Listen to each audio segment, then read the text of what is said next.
Good morning, everyone. Hold on one second.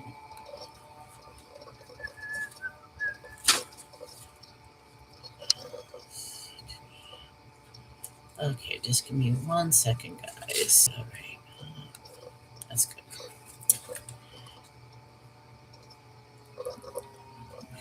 Okay, good morning, everyone. How are you all doing? Oh, we have we have to say good morning to Treasure because obviously Treasure has to be the star of this show at some point. So that's the beauty of my kitty cat, and all she wants to do is pet me and bite me and be a monster. I know, I love you, baby. Yes, you good baby. I know. You know, when I think of how beautiful animals are and how delicate and stuff like that, it makes me wonder how anybody could be so mean or abusive or anything like that. I mean, this is the beauty of unconditional love. And particularly with Treasure. Treasure is a monster. I mean, if I start touching her too much, she gets annoyed and starts biting me. I can't believe you blocked me yesterday. That was very rude. No, didn't block you. We simply quieted you down. If you see it as rude, think of it as a timeout. If I blocked you, you wouldn't have been back here. So if you want to participate, sit down, have a seat, perhaps maybe reflect upon what you may have said because you were starting to get very inappropriate and you started to turn to cursing, which I absolutely do not allow cursing in the show. So you could decide how you want to take it, but yes, I have a rule. And good morning, Nicole. My rule is simple: I don't block people unless it's so far beyond. What I simply do is when somebody gets muted, they're muted for the show. So welcome back. I will say that. All right, so today happens to be the 87th show. And it's interesting because after 87 days, my shows are coming into a pattern. And I actually like this pattern, although some people don't like the pattern. And the pattern that I'm doing with my shows is I start out with an open forum with a topic of some sort, a discussion, things that draw on my mind.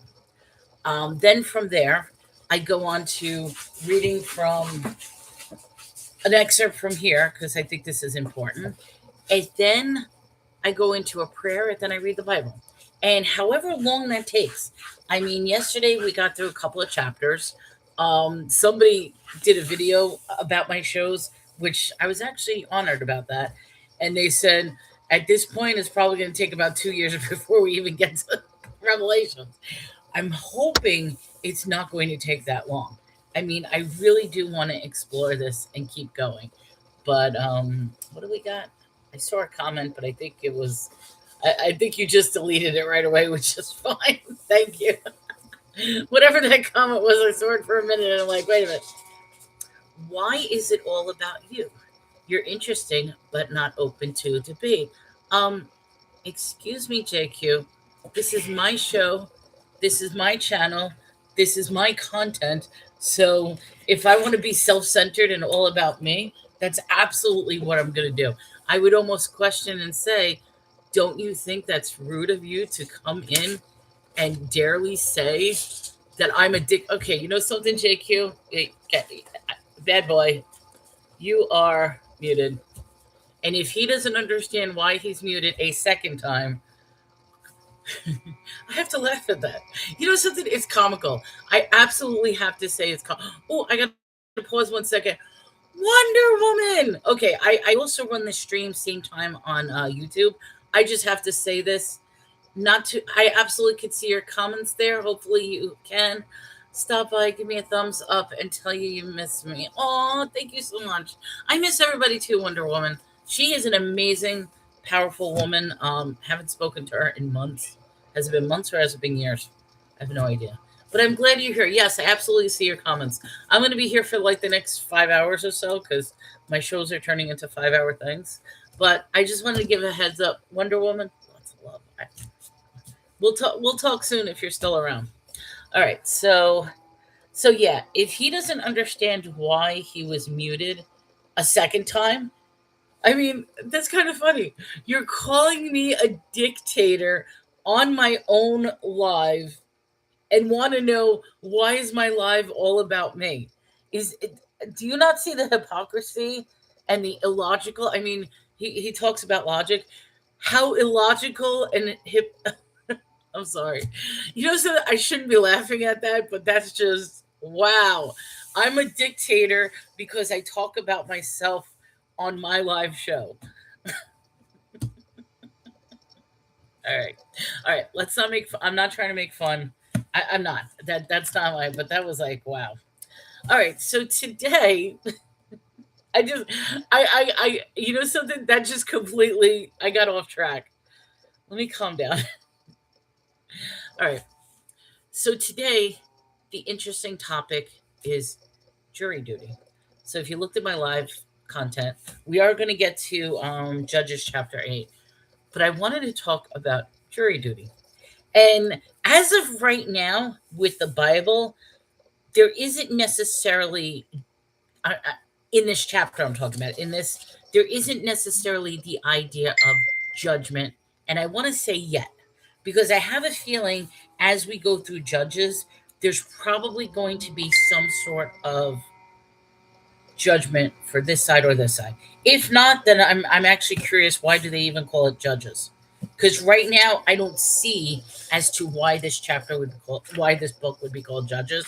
So I'm simply going to say my guess is it's going to turn into some sort of somebody's going to be a judge between this and this. That's my assumption.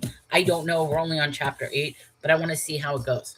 So it dawned on me, you know how I love to tie in my life experiences on the show, things that are said to me, and just tie it all together. And I probably could have done this in a very short condense, but then I'm like, you know something? Just like he wanted to know why is this all about me?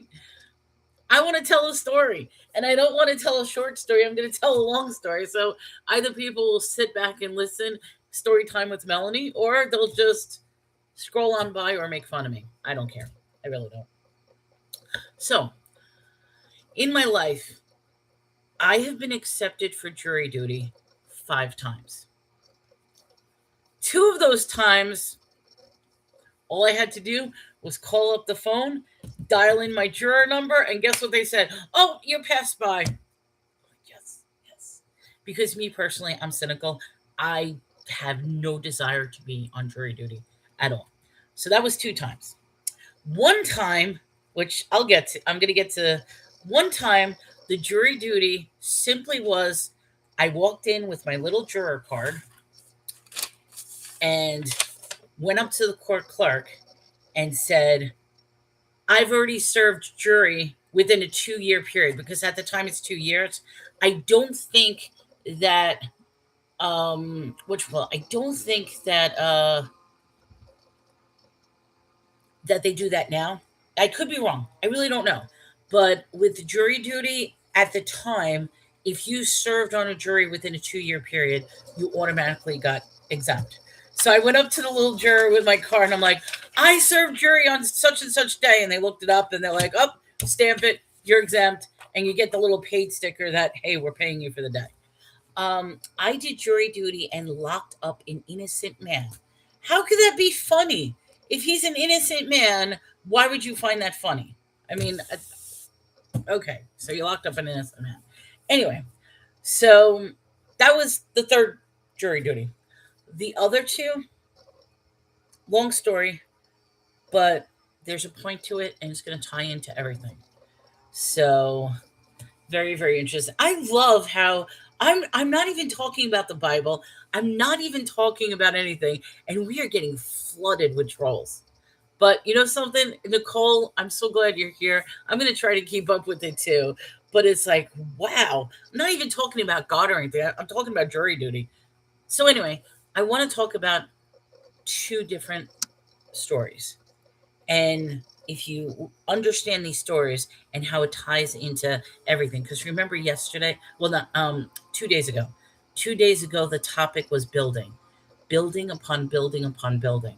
And that's what I feel that this is happening to me, maybe happening to other people, but to me, each of these shows I feel like is building upon knowledge. I was called for jury 6 months after I served, and I was able to get out of it. Exactly. I think for some reason they changed it nowadays that it's 6 months to a year. I'm not too sure. And it might be a state by state thing. So at the time I was exempt, that was in New York, and the rule was you cannot serve on a jury if you've already served within a 2 year period. So I really don't know if it's a state by state thing or whatever. So let me go back to the two cases. So the one case, and I have to say, I don't think anybody has ever experienced a case like this. And the good morning issues, welcome. I don't think everybody has experienced this type of case. And I'll explain what happened. At the time, which I'm going to boast for a minute, but because I have a very, very colorful past.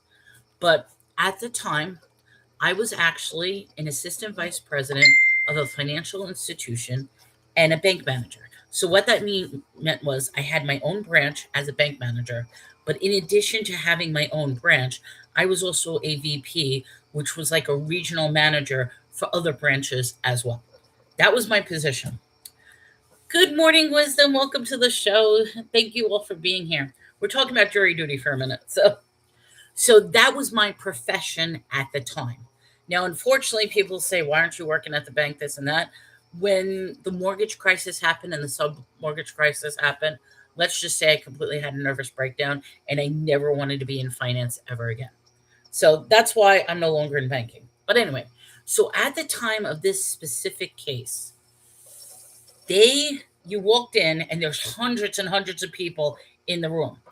And the clerk, I'm going to just call it the clerk. I don't know who it is, but it was some sort of secretary with a stack of papers like this.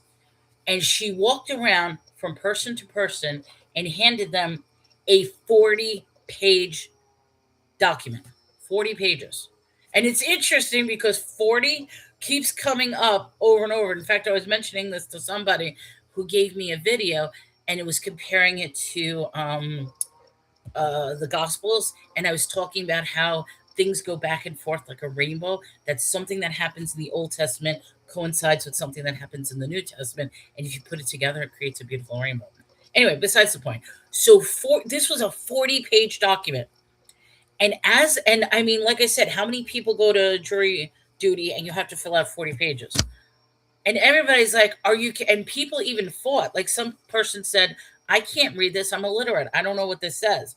Or some people were like in Spanish or something like that. And they had a choice. They had a Spanish version or an American version, but English version. But if you were there, you had to fill it out.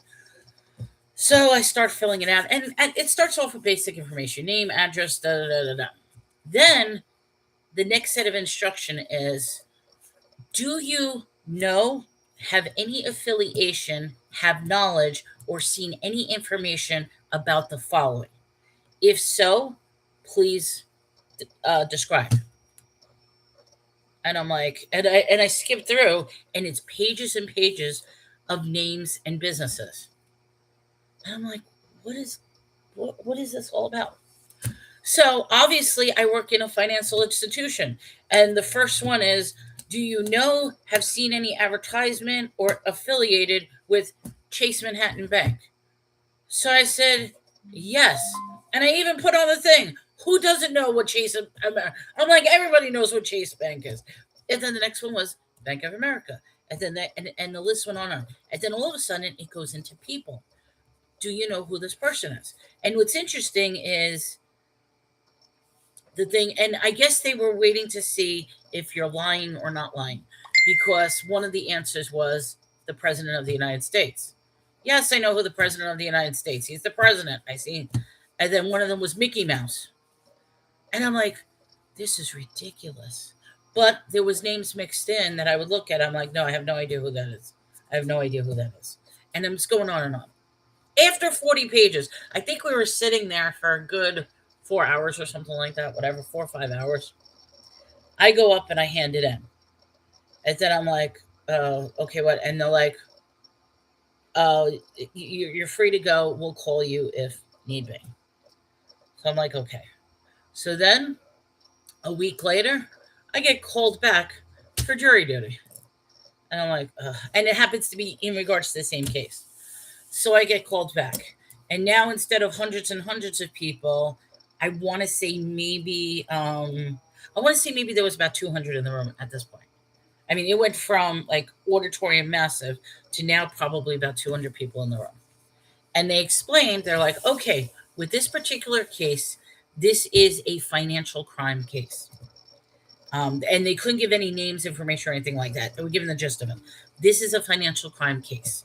We are now going to select the jury process with this. And then they explain the rules of what you have to do, this and that, and stuff like that. And the basic rule is you have to show up every day from 9 o'clock in the morning to about 2 o'clock in the afternoon until they choose their jury pool. So we're all like, all right, so they're just going to, and basically choosing the jury pool involves asking each and every juror questions. So I'm thinking, okay, how bad is this going to be? And the good news is because I worked at the bank, I didn't have to worry about the $40 a day pay that the courts offered. My company, completely exempt. I get paid regular salary, whether I just for sitting there. So I'm like, okay, this is going to be a breeze. How long is this going to last? It lasted 4 months. Now, here's the interesting. So for 4 months, this is exactly what I had to do. I had to go to court from 8 o'clock to 3 o'clock and then leave court to go to work from 3 o'clock to 4 o'clock. I was only in my office for 1 hour. So that means I had 1 hour basically to do my duties as a manager, as a regional manager, and work like that. Work was not an excuse. So the fact that one of the things that I offered as an excuse is like, look, I'm a regional manager for this, the courts deemed, no, that's not an excuse to get excused. So I'm like, okay. And I explained this to my job and they understood. And you know something? They're like, as long as you keep showing up every day, pay attention to your emails and stay on your job, legally, we can't do anything. So I'm like, okay. So the 4 months was not the trial itself, which is interesting. The 4 months was strictly picking the jury. It took that long just to pick the jury. And of course, we went from like 200 and we're dwindling down, dwindling down, dwindling down. We get to the point where they already picked the 12 jurors. And we're all like, finally, they picked the 12 jurors. And then the court clerk comes in and like, oh, wait a minute. No, it's not over. And we're like, what do you mean it's not over?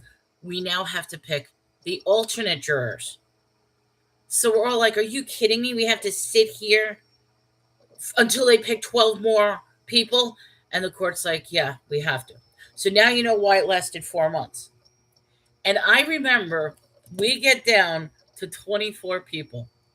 And at this point, we've been together. We're like laughing. I mean, we're like one big family. Hello, Dietrich. God loves you and bless you. Absolutely. So we're like one big family because we're here for hours on end, locked in a room as they completely go after person. Oh, and in this case, this was interesting. Normally, I thought with jurors, they asked the question in front of everybody. No, they took you one by one in a room with the lawyers and with the judge and talked to you in order to analyze whether they want to keep you or not. So now we're at the point where there's 24 of us, and the court clerk comes in and basically says, okay, half of you are going home today. The other half is being selected as the alternate jurors. And it comes down from 24 down to 2 people. And I'm looking at the other girl, and here's the funny thing. This is what makes it hilarious. I'm looking at the other girl. I'm a bank manager, assistant vice president, working for, and I have multiple institutions in other bank. She is a bank teller and works as a teller for one of the institutions. So I'm laughing with her. I'm like, you mean to tell me this entire court case is dependent upon you and me?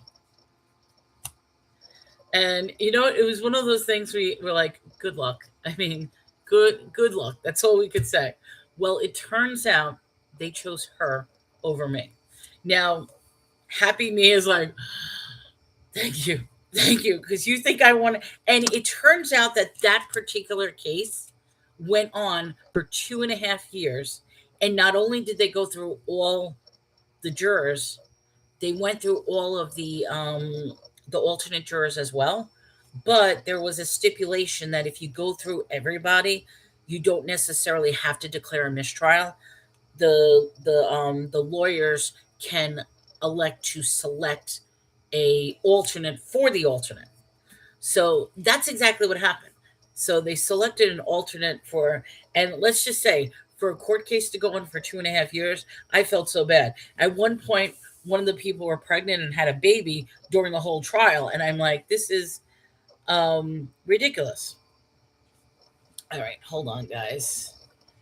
Um, I'm tired of seeing this garbage. So here we go. And I have a feeling we're going to get a lot of trolls. It's amazing. I just completely um and if I deleted anybody I wasn't supposed to, just tell me. But I can't stand when it's like this. As if it's getting like stupid stuff like that, I'm just muted. So that was story number 1. And you're probably thinking, what does this have anything to do with? All right, let me get to story number 2. This one is going to touch your heart, and I'm sorry. I now moved to Texas. So now I'm a Texas resident. And like my duty, I registered to vote. I have a job. I'm in Texas. And I was living here for about a year and a half. And I get called for jury duty. And I almost laugh at this. It's like I get called. I'm like, really? I just moved here. And of course, when I contacted the courts, based on time frame, they said that you're within, as long as you've been a resident for 6 months, then you're a legal resident of Texas and you could get called for jury duty. I'm like, all right. We can tell. You know what? I have to laugh. I so have to laugh at this. Like, I'm not even like just the trolls that come in. But you know something? Once again, yeah, I'm not listening to them. I'm laughing at them. But I'm gonna keep continuing to tell my story. Especially how funny I found it that somebody says, "Why is my live all about me?" You know what? It's about me because it's my show. But second story. So now I'm in Texas. I get called for jury duty. And once again, I have the cynicism in me in regards to jury duty. And I get into the jury, and there's about, I want to say maybe about 100 people. Not as big, but there's about 100 people, and we're all sitting there. The judge has this heavy duty, thick Texan accent. And I mean, okay, forgive me, I'm not trying to make fun, but he has that gavel and he's like bang, bang, bang. And he's like, listen here, folks, you're here for your constitutional duty. I don't want to hear anybody say that they don't want to be here and that. And he goes on about how you have a constitutional duty to sit here and do as they say and be part of the law and blah, blah. And he's going on and on. And even I'm rolling my eyes at this point. I'm rolling my eyes. I'm like, are you kidding me? But of course, professional demeanor. And I'm thinking to myself, this is ridiculous. So he explained the process of how they're going to select the jurors. And the first thing he said is there anybody off the bat who feels they are exempt? Come forward. Now, this is where I feel bad. I mean, and I'm not making fun, but I feel bad. They wheeled this poor paraplegic guy who's literally breathing in a tube with his tongue hanging out, who's limp in a wheelchair, and the nurse is wheeling him in. And I want to say, are you kidding me? Like, seriously, you had to drag this man from wherever he was, who has no knowledge of what he's doing here, sticking out his tongue, drooling all over the place, breathing through some breathing machine.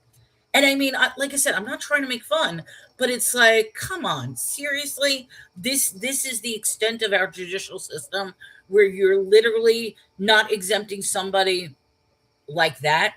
Now, obviously, he couldn't speak for himself. So the nurse goes up to the judge, and the judge is like, dismissed. So she has to wheel him back out. And I said to the person next to me, "You're kidding me, right? Like, are they not serious?"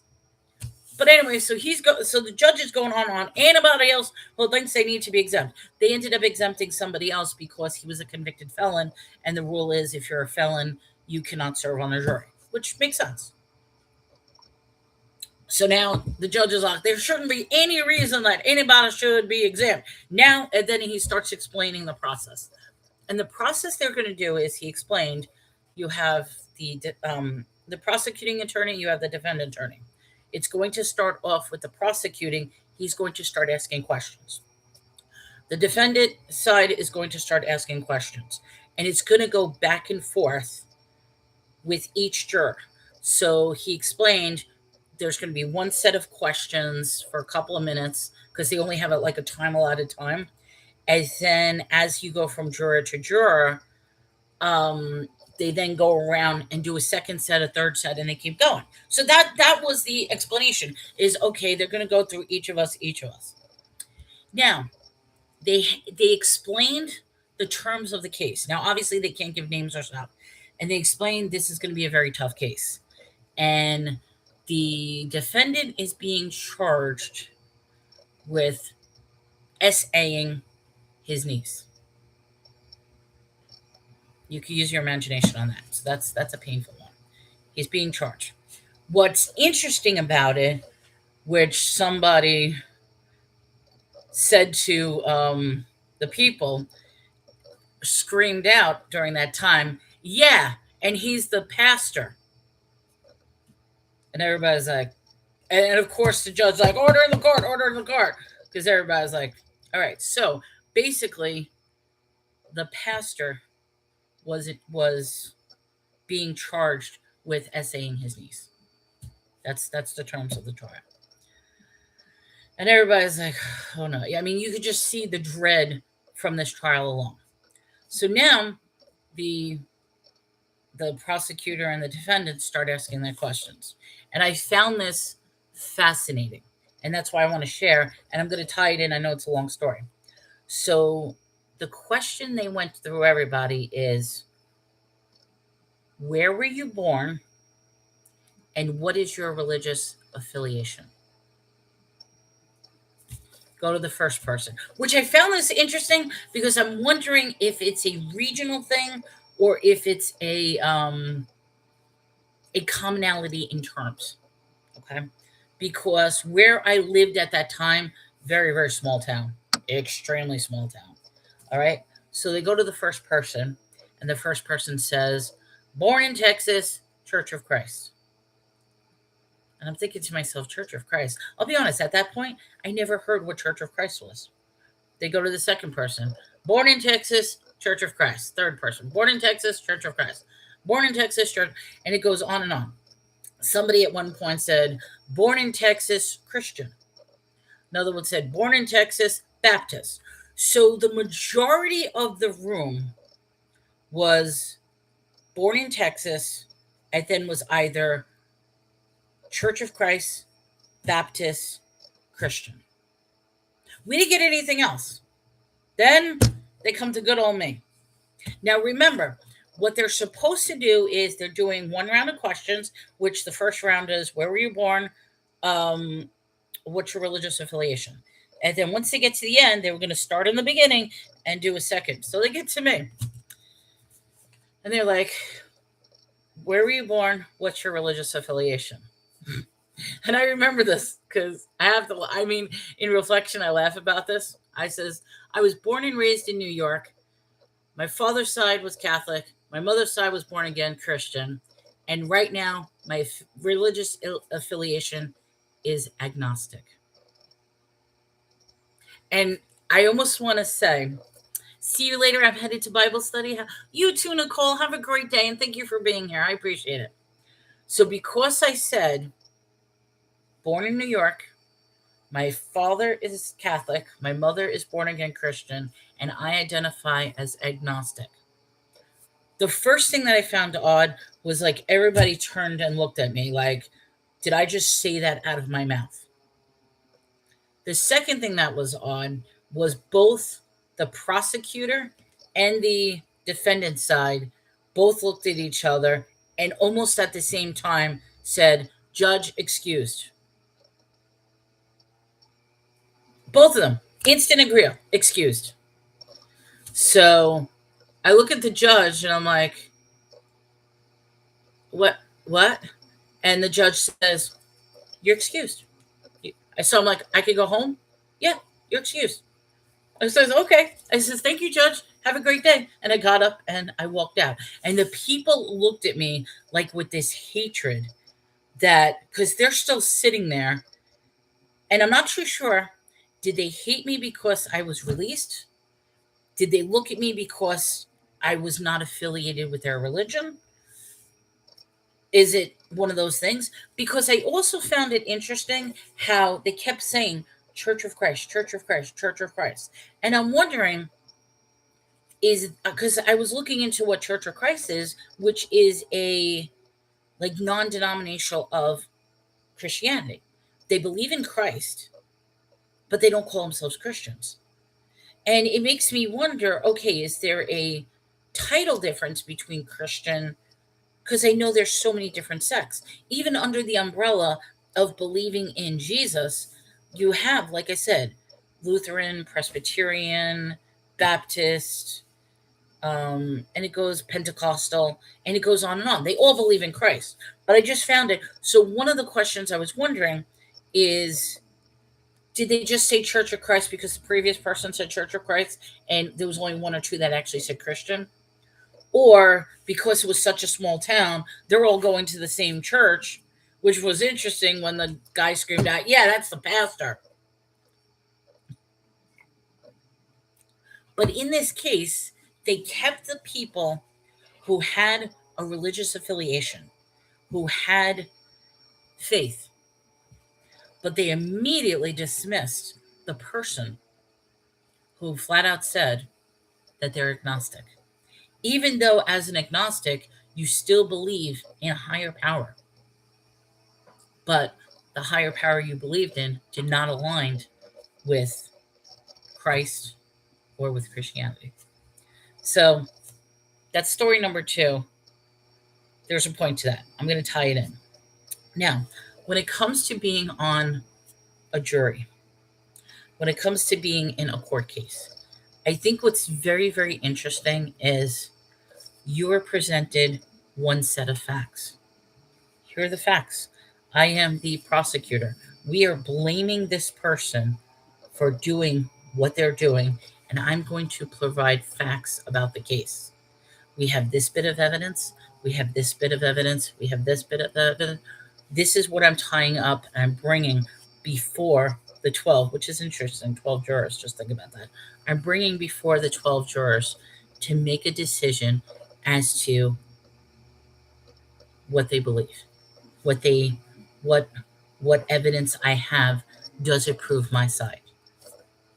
On the flip side, it is up to the defendant's team to say, okay, you now have all this evidence. You have all this proof that they just gave you. Well, guess what? I have evidence and I have proof as well to show that all that proof that you just heard, there's a different side. There's another side. There's more information to the story than what you saw. So now, once both sides give their argument, give their case, it is now up to the 12 jurors to make a decision as to what they believe, what they think, what their opinion is, and they have to come to a consensus. Now, some people are already like, light bulb moment. Other people are like, what the hell is this? Oh, I'm sorry. I shouldn't even say I'm sorry. They're probably like, what is this girl talking about? She's rambling on and she's not getting to the point. Yesterday, we had a very interesting discussion where someone was saying, show me the proof, show me the evidence. And each and every time, we gave evidence, we gave proof, we gave things that refuted what they were proving. But that's what it was. That particular juror, in trying to analyze the evidence before them, had a bias. And the bias was that they can only see one side and not see the other side.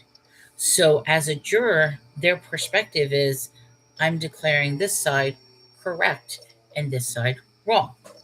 And this tied into something interesting that happened with my mom yesterday. I was talking to my mom. Very, very interesting. And I've got to be careful with this conversation because it is going to upset people. And I also have to be careful with this little thing. But she was talking about something in the news that happened recently in a video she saw.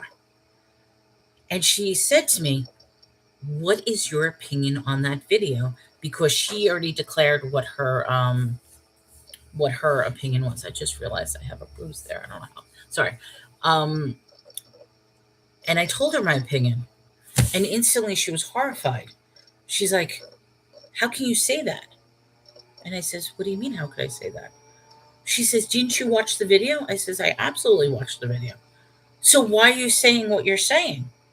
And I says, "Pause for a second." I says, "Mom, you live in New York." And she's like, "Yeah." I says, "I live in Texas." And she's like, "That has nothing to do with it." I says, "It has everything to do with it." Let me go back. I think a comment was made. Okay. Hi, Wisdom Seeker. And oh, okay. She says, "I know. I love how you're tying this in." Thank you. I knew some people will see the point, and other people like this girl's just blabbering. So thank you. I appreciate that. So I was talking to my mom, and I says, "You live in New York. I live in Texas." And she says, "What difference does that make?" I says, "It makes a lot of difference." I says, "In New York, they have a certain mind frame. And within that mind frame, they are going to introduce news to you in that mind frame." And she's like, "Yeah."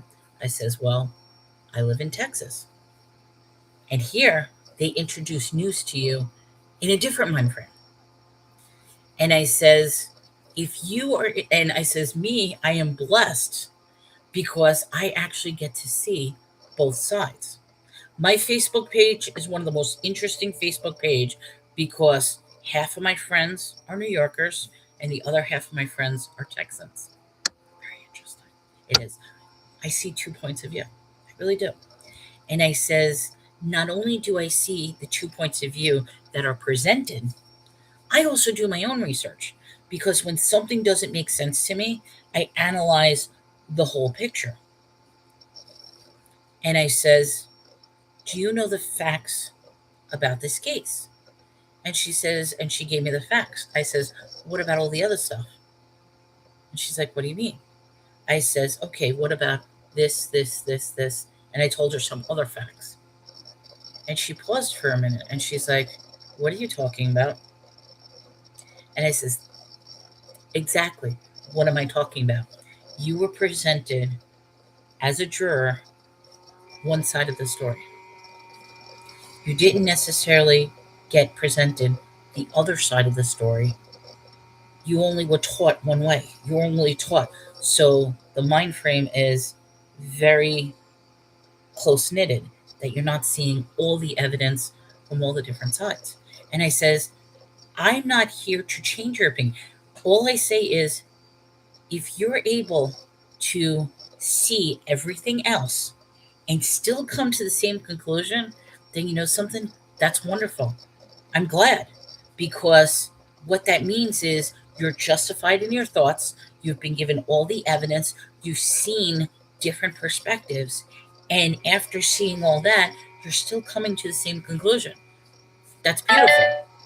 But then when you have your opinion and then seeing other things, and all of a sudden your conclusion starts to change a little bit, that's like, wait a minute, why hasn't I been shown that? And I says, that's a very good question. Why haven't you been shown that? Why weren't you told about that? How did I get? I got burned. I got burned here and here, and I'm not too sure how that happened. That's weird. Sorry. I'm noticing when I'm talking on the screen, I'm like, What did happen? Okay, anyway.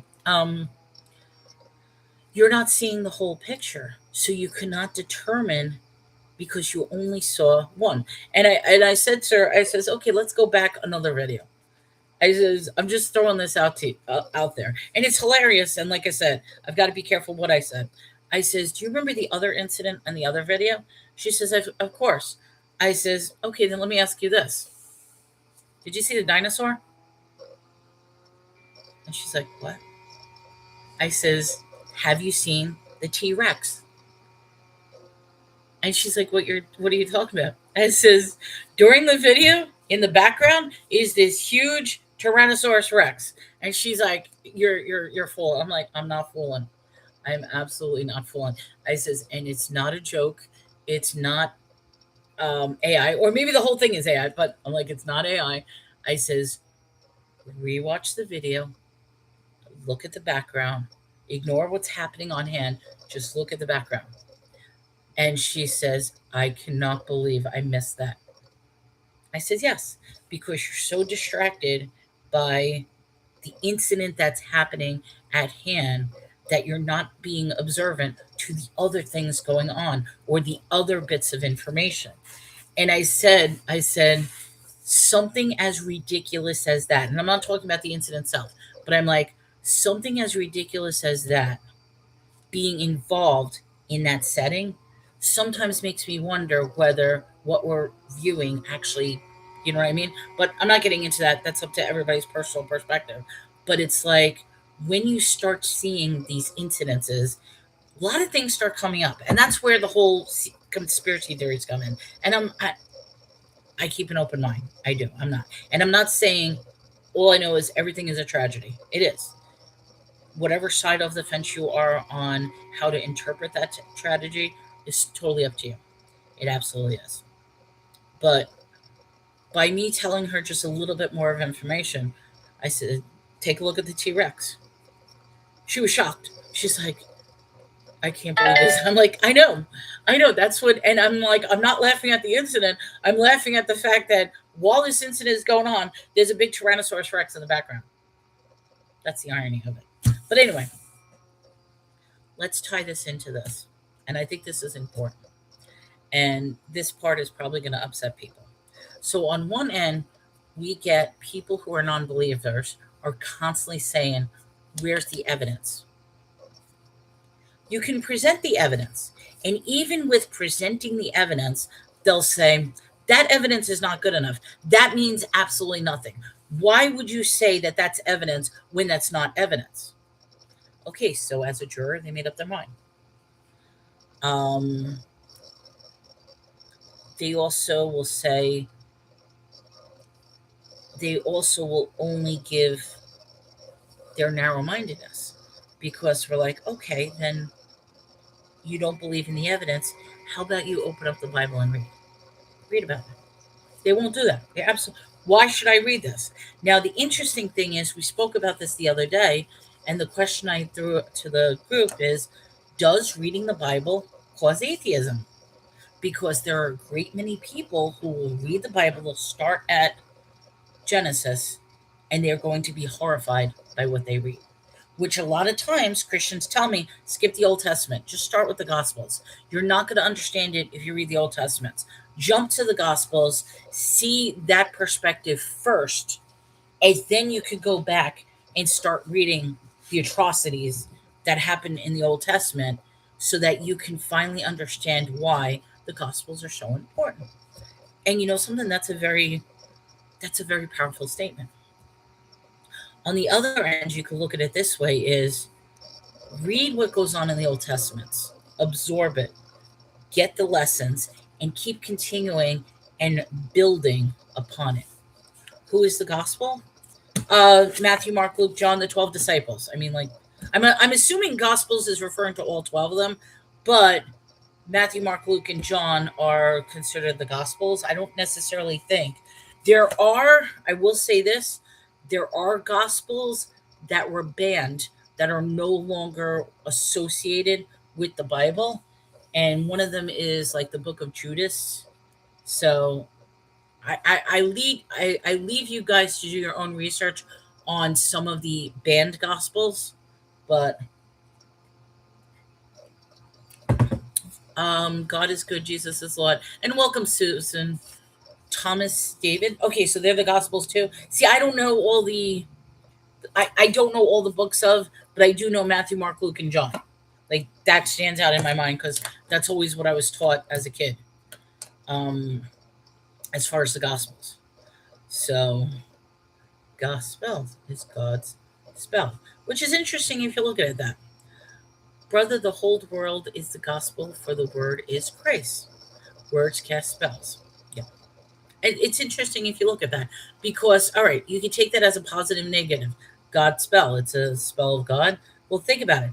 How many people, and this is positive, negative, how many people are so enamored, entranced, focused on strictly the gospels where they don't want to see everything else? So you can look at that both as a very positive thing, or you can look at it as a negative thing, depending on which side. I leave that up to you guys.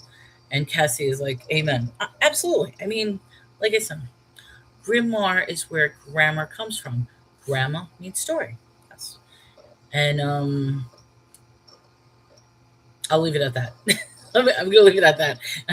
I I like 21, and for those of you who don't know, 21 has a very, very interesting perspective.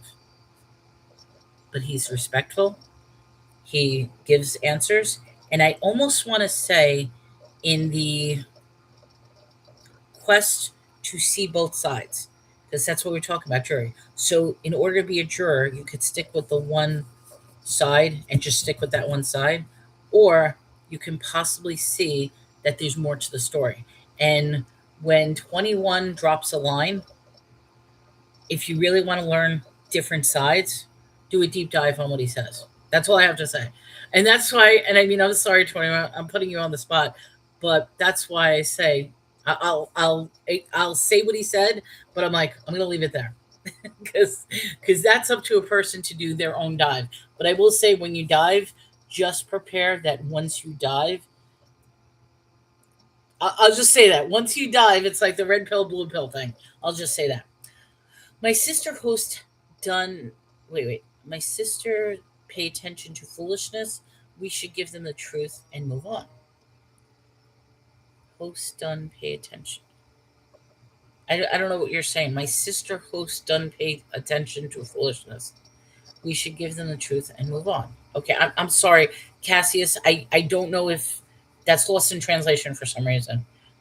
The Bible is a story about us. Absolutely, I agree. It is. It's a story for us. It's a story by us. I mean, there's a lot of things with the Bible. I love you and I love God. And you know something? 21, that should be more than enough. If a person loves God, that should be more than enough. That's where I would say amen. You say you love me too. But I don't know if this message got across. Maybe it did. Maybe I talked too much. I don't know. But as a jury, be your own juror. Look at the evidence, but don't be blindsided into looking at only one piece of evidence.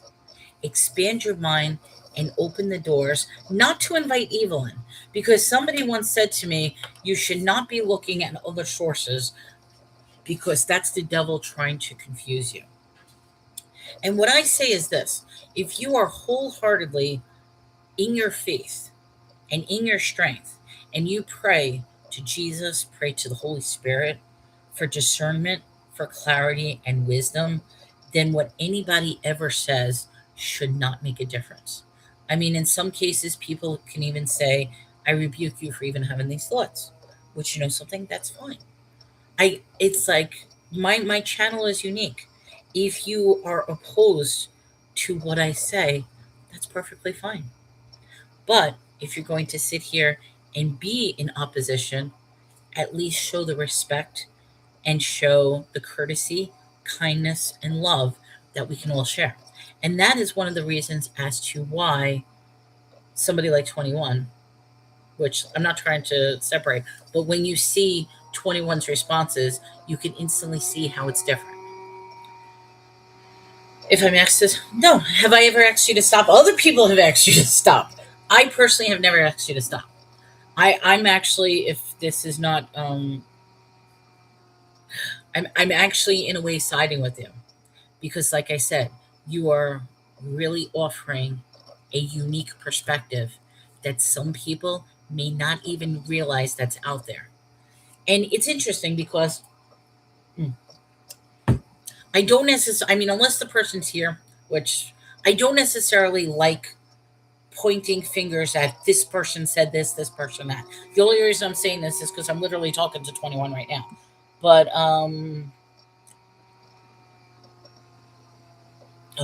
Chicana, you, so that I'm going to just keep it there. And, all right. Cover everybody here with the blood of Jesus. Thank you, Bleed. All right. So, I saw a video recently that somebody made in regards to me. I was honored. Something, the video brought me to tears. But what was interesting with the video, and we spoke about this other times, because from a legal perspective, from a jury perspective, ignorance is not an excuse for breaking the law. And in this video, they were actually defending me, that basically said, this girl is on her journey learning. She doesn't know the New Testament. She doesn't know the Gospels. I do in a way, but I actually can't wait to read it word for word. I'm actually excited that we're coming, but it's going to be a while because, like I said, I have this much. Yeah, here. I've got this much to go to before we even get to the New Testament. So I still want to know what's so evil that's going to happen that we need Jesus. Still trying to figure that out. But she said, people come in automatically assuming that I have tied it together. I haven't tied it together. I'm still working on tying it together. I'm seeing the beautiful parallels. And one of the things we called it was a rainbow. I thought that was a beautiful analogy, that how something in the Old Testament can link to something in the New Testament. And if you look at all the similarities back and forth, it creates a beautiful rainbow. And I heard that. I thought that was absolutely beautiful. But even as I'm reading, we're seeing parallels that are happening. So, like for example, in the terms of this angel that keeps coming into play, the angel of the Lord, people are saying, well, that's Christ, that's Jesus, that's a Christophany. He's showing himself in the Old Testament, but it's called an angel of the Lord because nobody understands or comprehends. They are ignorant to who and what Jesus is. So the only way that they can define it is an angel of the Lord. That's interesting. It is. And I do have to say, I reread, what was it, chapter? I'm sorry. I reread chapter 6. I am going to insist, as I read chapter 6, that he was actually talking to two separate entities. The angel of the Lord was there in a sort of physical form, while at the same time he's talking to the Lord above, who is either communicating with him through words or through his head or through his heart. Because even as I keep reading that chapter, at one point the angel of the Lord disappears, but yet he's still talking to the Lord. So if the angel was the exact messenger using the words of the Lord, then how is he continuing to talk to the Lord? So in that thing, from my perspective, both the Lord and the angel of the Lord were in that conversation, and the Lord was probably still up there and the angel was there. And then when the angel disappears, he's still maintaining that conversation with the Lord. Anybody could take it however they want, but that's how I take it, because particularly how the conversation goes and what happened during the conversation. But I leave that up to you guys to determine. But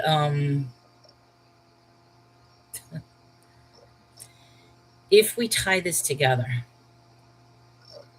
all I want to do with this live is keep it open-minded, that we can read things And I say this all the time. It could be this, it could be this, it could be this, it could be this. And it might be interesting. Some people may have said, well, wait a minute, I have never heard that perspective, that point of view. And it's up to them as the judge and as the jury, not the judge, but as the jury. Well, wait a minute, that new bit of evidence that I've never heard before, either it makes sense or no, it's going to confirm my faith, my belief. It's still this. It's never going to be this. You presented the new evidence, I've already discounted that evidence. And that's fine. But to always lead your life with one perspective and never see the evidence of the other perspective, to me, means that you're not seeing the full picture. And in regards to, and I know I went off track, I'm sorry, I bounce around a lot. In regards to the video, ignorance, she said that you can't blame this girl for not putting it together, for not understanding. She's only up to Judges, didn't get to the Gospels yet. So at this time, I'm still within my trial. I'm still gathering the evidence from one side. I haven't heard the evidence from the other side yet. So you guys are actually in a very interesting journey with me because you are hearing me listening to the trial. For me, my trial is not over yet. I'm still a juror, and in some cases, it could be like cynical that it's like, when is this trial ever going to end? Or it could be, okay, I'm in this trial. I want to hear more and more and more. I want to see more and more and how it ties together. Even as those who have studied for you, yes, we will still learn. Absolutely. And how many times have I said, I've said this many time issues. I've said that I learned from you guys so much. I mean, for me, you guys are actually the teachers for me. But then again, people are saying, wow, you're a great teacher, you're a preacher. I'm like, I'm not here to do that. I'm literally here to record myself for my own personal legacy.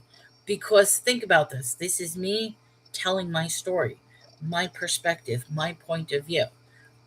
This is a rarity for me because I feel like, hey, I've already broke away from a hard past. I've already decided to change my life. I'm in a new beginning for myself. And I think it's so important that people understand that or at least respect that. Because even as I look back at my own cynicism and my own choices and my own thing, I'm starting to realize, wow, maybe I wasn't necessarily a good person. I always think to myself, but I was a good person on this and that. And I'm thinking to myself, I was faithless. I had no motivation. I was stuck in a depressive cycle. I allowed myself to be in situations that were not healthy for my mind, my body, my spirit. And now I'm finally feeling and reflecting about, wow. So, yes, maybe I am a dictator because this is my show and this show is all about me. But in this journey about being all about me, I learn from all of you. I really do. And I think that's beautiful. That's my jury duty lesson. We learned from you. Sister, read First Corinthians. Okay, what I usually do, and I'm gonna think Bunny, I'm gonna call you Bunny. I'm gonna write that down. I have a rule, and I know this is commonly something that's given because of the parallels, where it says where it jumps to the future. My rule is I will always jump to the past and read a past scripture. I won't jump to the future simply because at this time I don't know the context. I don't know the meaning. I don't know who's talking to whom. And for me, and this is my experience, it's not everybody's experience, but for me, that's one of the things I completely despise about churches is that they will take one scripture and they will throw it up on their overhead so that you can read, and they will go through this fire and brimstone speech about that quote. However, their speech is completely out of context from what that scripture says. And it really is. It doesn't give who they're talking to. It doesn't give why they're talking. It doesn't give what the purpose of. And even if it's something like somebody says it's just a prayer, even if it's just a prayer, I personally have not tied in that knowledge to understand it. Even though it could be words and I could totally understand what it's trying to say, I just don't. So I'm going to put that down. And when we get eventually to First Corinthians and I have it in my book, then I know this was a verse that really meant something and tied into this. Wisdom says, that's why I started, just to record God's word, because I think these videos will be found 1,000 years and people will learn about God. And you know something, this is my I would love for that to be true, Wisdom, but that's part of the dangers of a digital realm, is that, like that, it can be completely erased, it can be completely overrode, or it can be completely rewritten.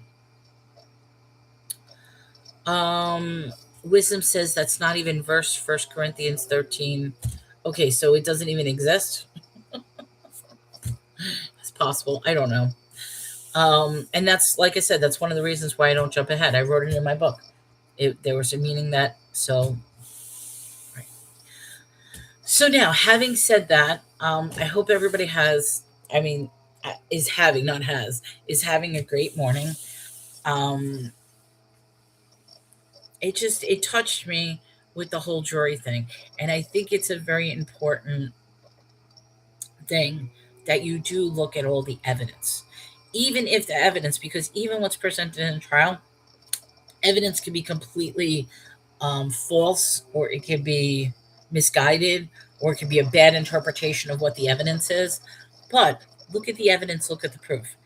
And so many times, non believers will say that's still evidence we're bringing to the trial.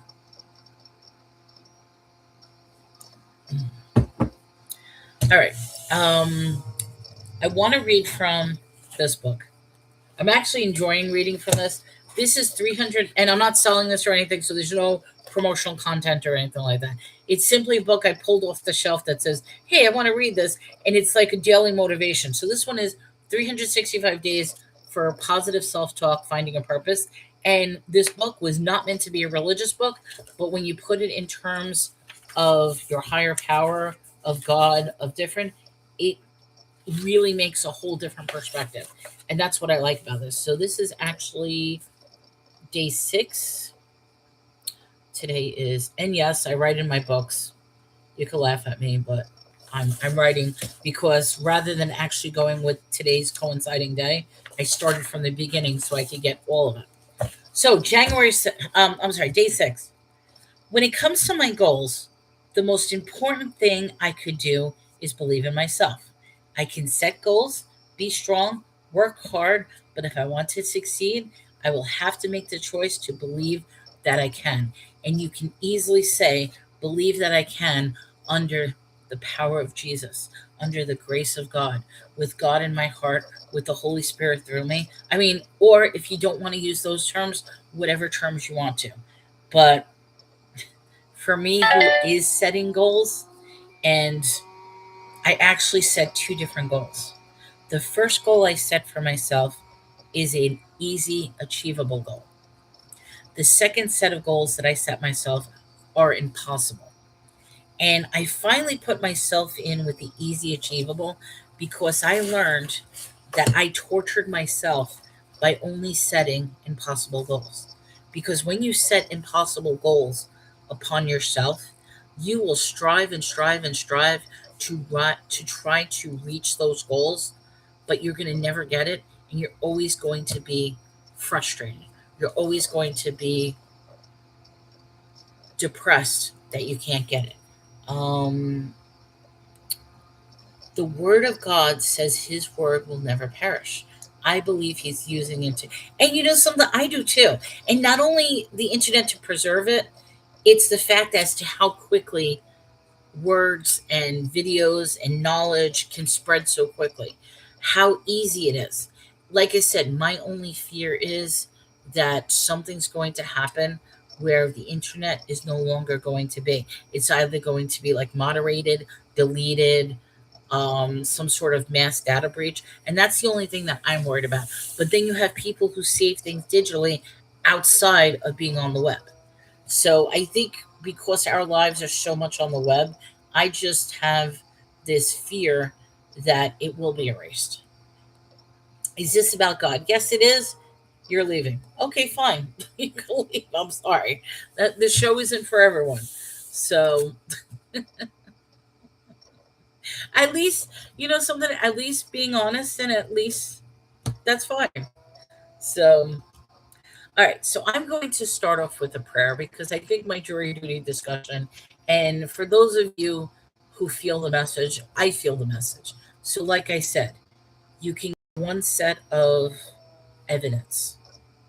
Make sure you hear different set of evidence as well, because maybe we're so trapped in that one form of evidence, and maybe it's through ignorance, because right now it is ignorance. I personally don't have that second set of evidence right now.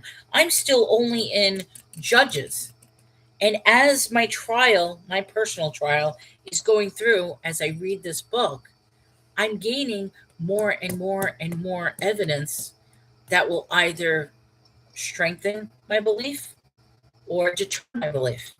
But it's up to me as the individual to determine what evidence means something to me. Bali says, please, I want you to pray for me. We are going to do a prayer. If you have a prayer request, absolutely put in the chat and I will extend a prayer. I always open up my show with an open dialogue without prayer, and I do that for a very specific reason.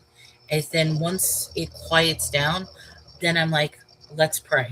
Because for me, that prayer will wash away the negativity that was presented in the open forum. That prayer will set to the mindset of wisdom, discernment, and understanding of what's about to come with the reading.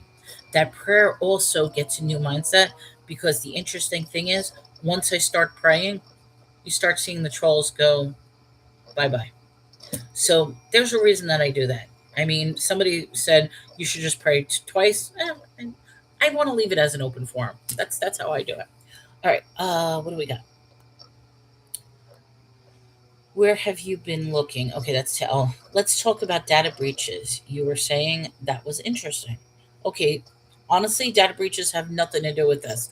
I made a mention that my fear is that society's internet can be erased, can be abolished, can be overwritten at any time. Please pray for my son Alex that the truth is revealed and he gets justice. And please pray for forgiveness. That's beautiful. Something, I'm going to extend the prayer to both. And I'm also going to extend a prayer as well to what I'm reading. So, once again, I say this: even if you don't believe and you're a non believer in God, take this time and take this moment to pray to whatever higher power that you give. And if you really don't believe in a higher power, then this is a time to ask yourself, what is your motivation? What makes you alive? What brings happiness and joy into your heart? And that's this time to just take that moment. So, dear Heavenly Father, I come again, once again, as a humble servant in which I read the Bible, I teach what is important to me, I try to understand exactly what the word that you wish for us to listen to. I pray that you give understanding, clarity, and wisdom in how your words affect all of our lives. I pray that you hear the prayers of other people who reach out for help and guidance.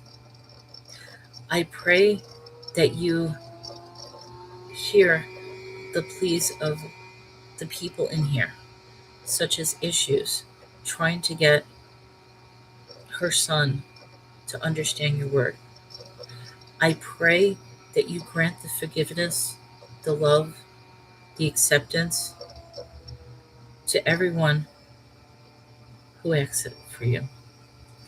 I pray that we remain humble, thankful, peaceful, and in love, and that we can talk in unity and with compassion and kindness.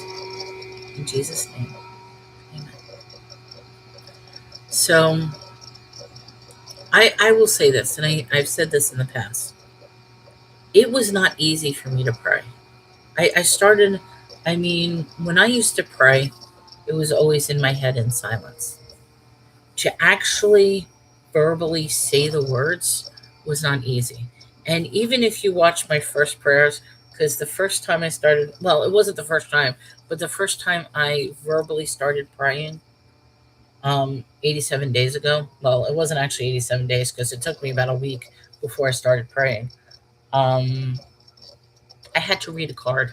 I had somebody set up a prayer for me, and I wrote a little card that I would keep that card with me to pray. Now I feel like it does come a little more natural. I do stumble upon my words, but I think it's important that we all take the time. And like I said, even if you don't pray, to find that sense of motivation, hope, and guide in your life, that higher power, because you realize that there's more than just us. Issue says, I noticed that you say Jesus. I do say Jesus, and I'll answer why I say Jesus. Because, like I said, at one point in my life, I was baptized. I was baptized it, as a born again. I was. Because at the time, Jesus was so important to me. But then things happen. And actually, this is funny. I probably shouldn't disclose. I, I was talking to my mom, and we talked about the videos and stuff like that. But one of the things she said to me, because we were also talking about this live, and she says to me, she says, I can't go to church anymore, meaning her. She's like, I can't go to church anymore. And I said, Ma, I know exactly how you feel. And she says, when I go to church, and she explained the reasons. And I said to her, I says, you don't have to explain to me why you don't go to church. I says, believe me, I understand. I says, and I said to her, I says, you don't necessarily know my full story. You know part of my story. And I says, the reason you know part of my story is you got the same experience that I did. I says, however, my story goes a lot longer than your story is. And I said to her, I says, because of that, I chose to turn my back on Jesus. And she said to me, this is what she said to me. She said, but I believe in Jesus. I says, that's great. You believe in Jesus. She says, I just can't go to church. I'm like, and you know something? You don't have to go to church. Most Christians will point and say, you must go to church. That's part of it. And I said to her, I said, Mom, it's okay if you don't go to church. I says, you have a relationship with God. You have a relationship with Jesus. Whether you step foot in a building, I says, stepping foot in that building has nothing to do with your connection or your relationship to Jesus. I says, stepping in that building, sadly, is coming in contact with a lot of hypocrisy. It comes in contact with a lot of negativity. That's one end. It also comes in contact with a lot of people of love and spirituality and grace and happiness. I says, but mixed in with the positive side is full of negativity. And like I said, in my case, the negativity was a lot more deeper. And you know something? She even said to me, she says, what was so bad? I'm like, Mom, I'm never telling you that story. I says, you don't want to know the story? I'm never telling it to you. So, sorry. Wisdom says, going to a traditional church is man ideology. That's it. That's interesting that you say that. And I mean, even with the belief, when two or more gathered in my name, he'll be there. So, even in talking to her, I eased her that it's okay. you could still follow your faith. You could still have that relationship, love with Jesus. And she believes in Jesus. So for me, and I'm sorry, this is a long winded story. I'm sorry. But for me, I did turn my back on Jesus. Even though at one point in my life, I was baptized in the beauty of Jesus. I gave my life to him, but I felt so betrayed, and I felt that he turned his back on me, so I turned my back on him. That's how I felt.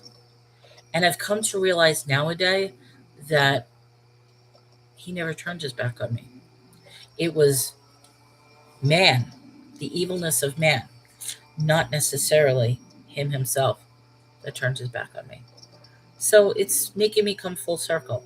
And people will disagree with how I do my lives, or how I ask my questions, or the differences, because they say to me, how can you quote about this God when you believe in this? And they keep condemning me and saying, well, Jesus only says this. Jesus, you can't say that somebody who's Muslim is going to go to Jannah if it says they're automatically going to go to hell. If I'm not mistaken, and please forgive me, I almost want to say, is hell a concept that was done much after the Bible?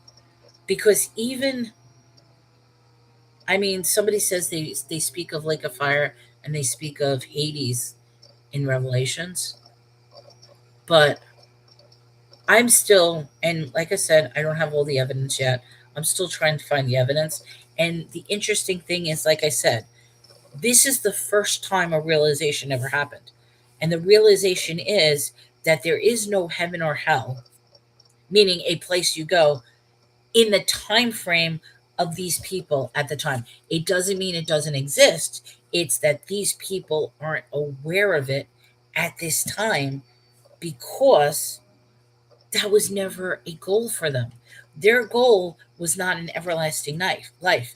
Their goal was to get to the promised land, which one could say, here's the rainbow, that the promised land is precursor to the everlasting promised land. Because when Jesus comes into the picture, he is now giving a new promised land, which is heaven. And I mean, that's beautiful. So I put myself back in these times. You're being taught this religion. You're being taught this set of ways. And I thought of something which is going to upset people. Before the Lord came into the picture, and before the Lord changed everything, that kept saying, don't follow these idols, what were they believing in? What were they following? And I almost want to laugh and say they were following the very thing the Lord says not to follow. But once again, it has to do with ignorance, not knowing, not gathering all the evidence. So because they didn't have all the evidence, they were stuck in following these people. All right, so wait, we got a lot of questions. Let me see what questions. Let me go back. Yes, so Issue says, I noticed that you said Jesus' name now. I do, and that's the reason. Because I'm finding that relationship, even though I still don't understand it, I'm going back to the promise I made years ago, and the baptism I did years ago. And maybe someday I'll baptize myself. I'll have myself baptized again. But I'm still creating that relationship with Jesus once again. Going to traditional church is man's ideology. If I call my friend and we give God glory, that communion is like minded people. Absolutely. We are the church. Yes, I agree. The Bible says commune with like minded people, not go to church every Saturday or Sunday. You're stunning. Oh, thank you, Anne. I appreciate that. Yes, the ecclesia. I'm assuming ecclesiastics. I'm not, um, um, hello, Gia. I don't. I'm Italian, but I don't know how to speak Italian, so I'm not too sure what you're saying. What would you do if, when you okay, so he says yes? Okay, Adelita, I'm a little confused by the question. What would you do if, when you okay, so he say yes would go? I'm sorry, lost in translation on that one. Have you ever... Okay, I'm going to ignore that question. Sorry, guys. Oh, ecclesia means church. Okay, that's good to know. Thank you, Wisdom. So I almost want to question ecclesiastic is the formation of church. When we come to that book, I was just curious. All right. You guys, you're gone. We're not talking about that. Sorry. You said it once already. After a second time, no, we're not talking about it. That's totally inappropriate. All right. So,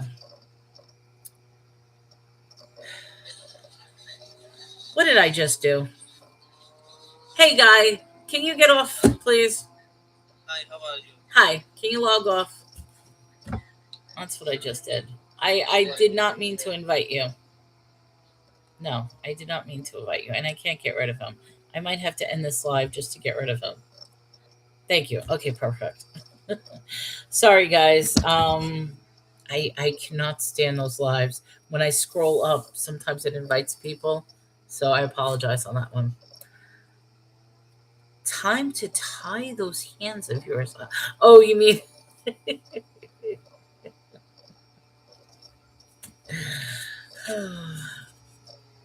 I will say this. Um,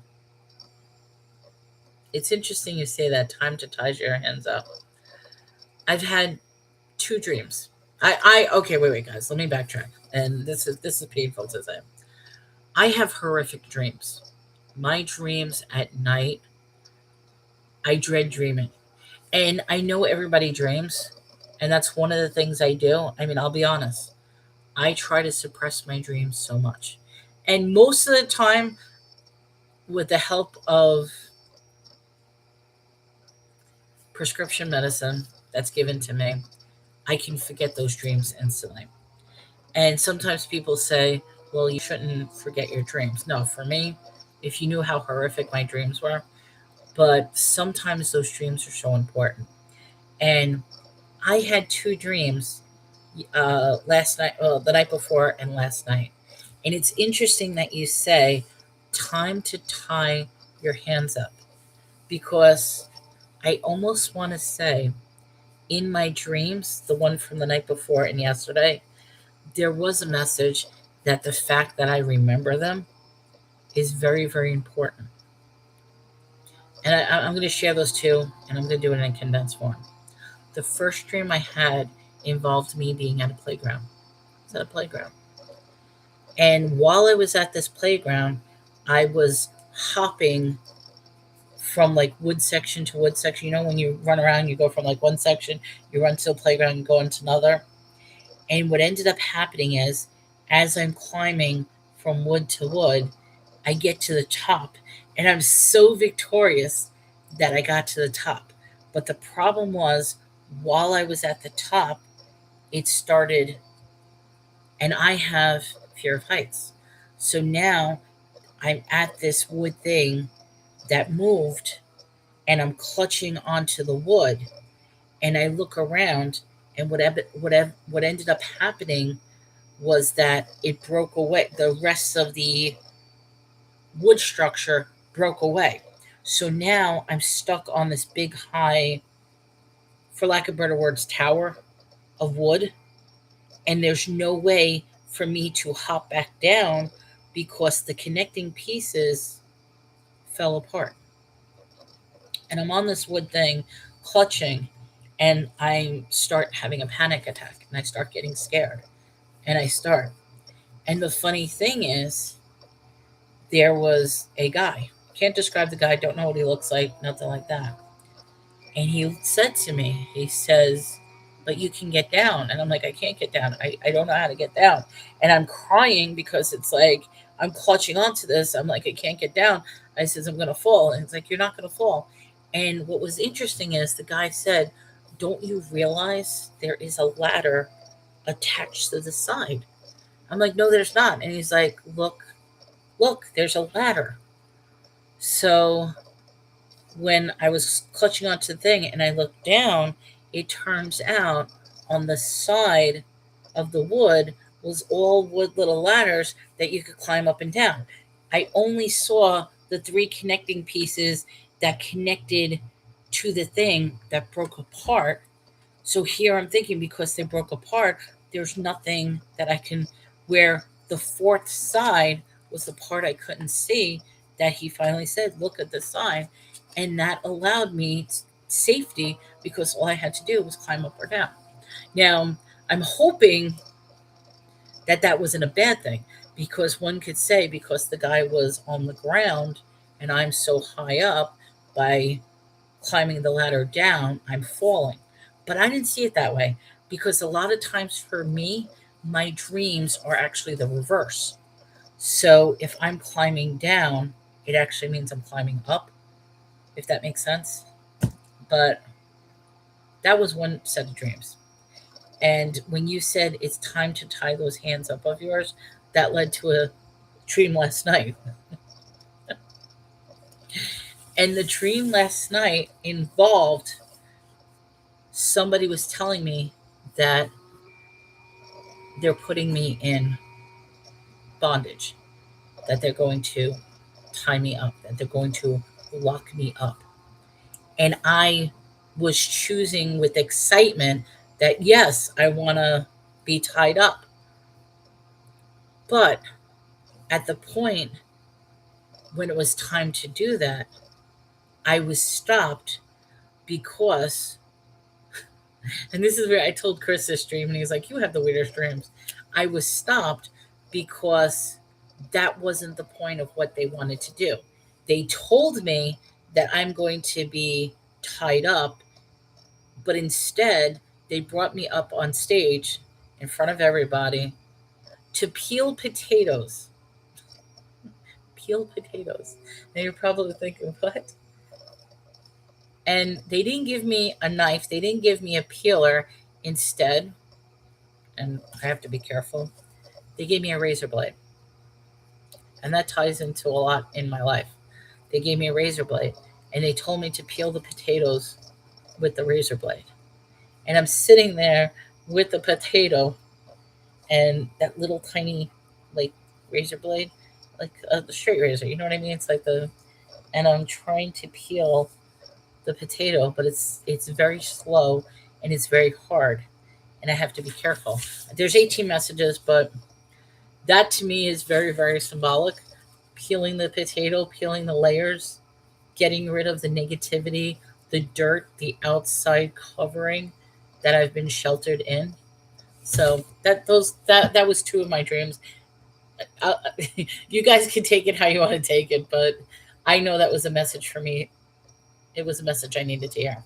Anyway, in First Peter, you will read when Jesus was unalived on the cross and made alive in the spirit he preached. When I had bad dreams, I would pray before bed, and it helped prevent them. Jesus is in the Epstein file. There probably is. Maybe there is somebody named Jesus. I wouldn't be surprised. I personally don't care about the Epstein files, but whatever. To those who were dead in the realm of death, they were in prison. Who do you worship? I worship God. I worship a higher power. I worship Jesus. Um, yeah, that wasn't a violation. That's just some idiot putting that in. But there's nothing about a violation. So I'm blessing the lives of.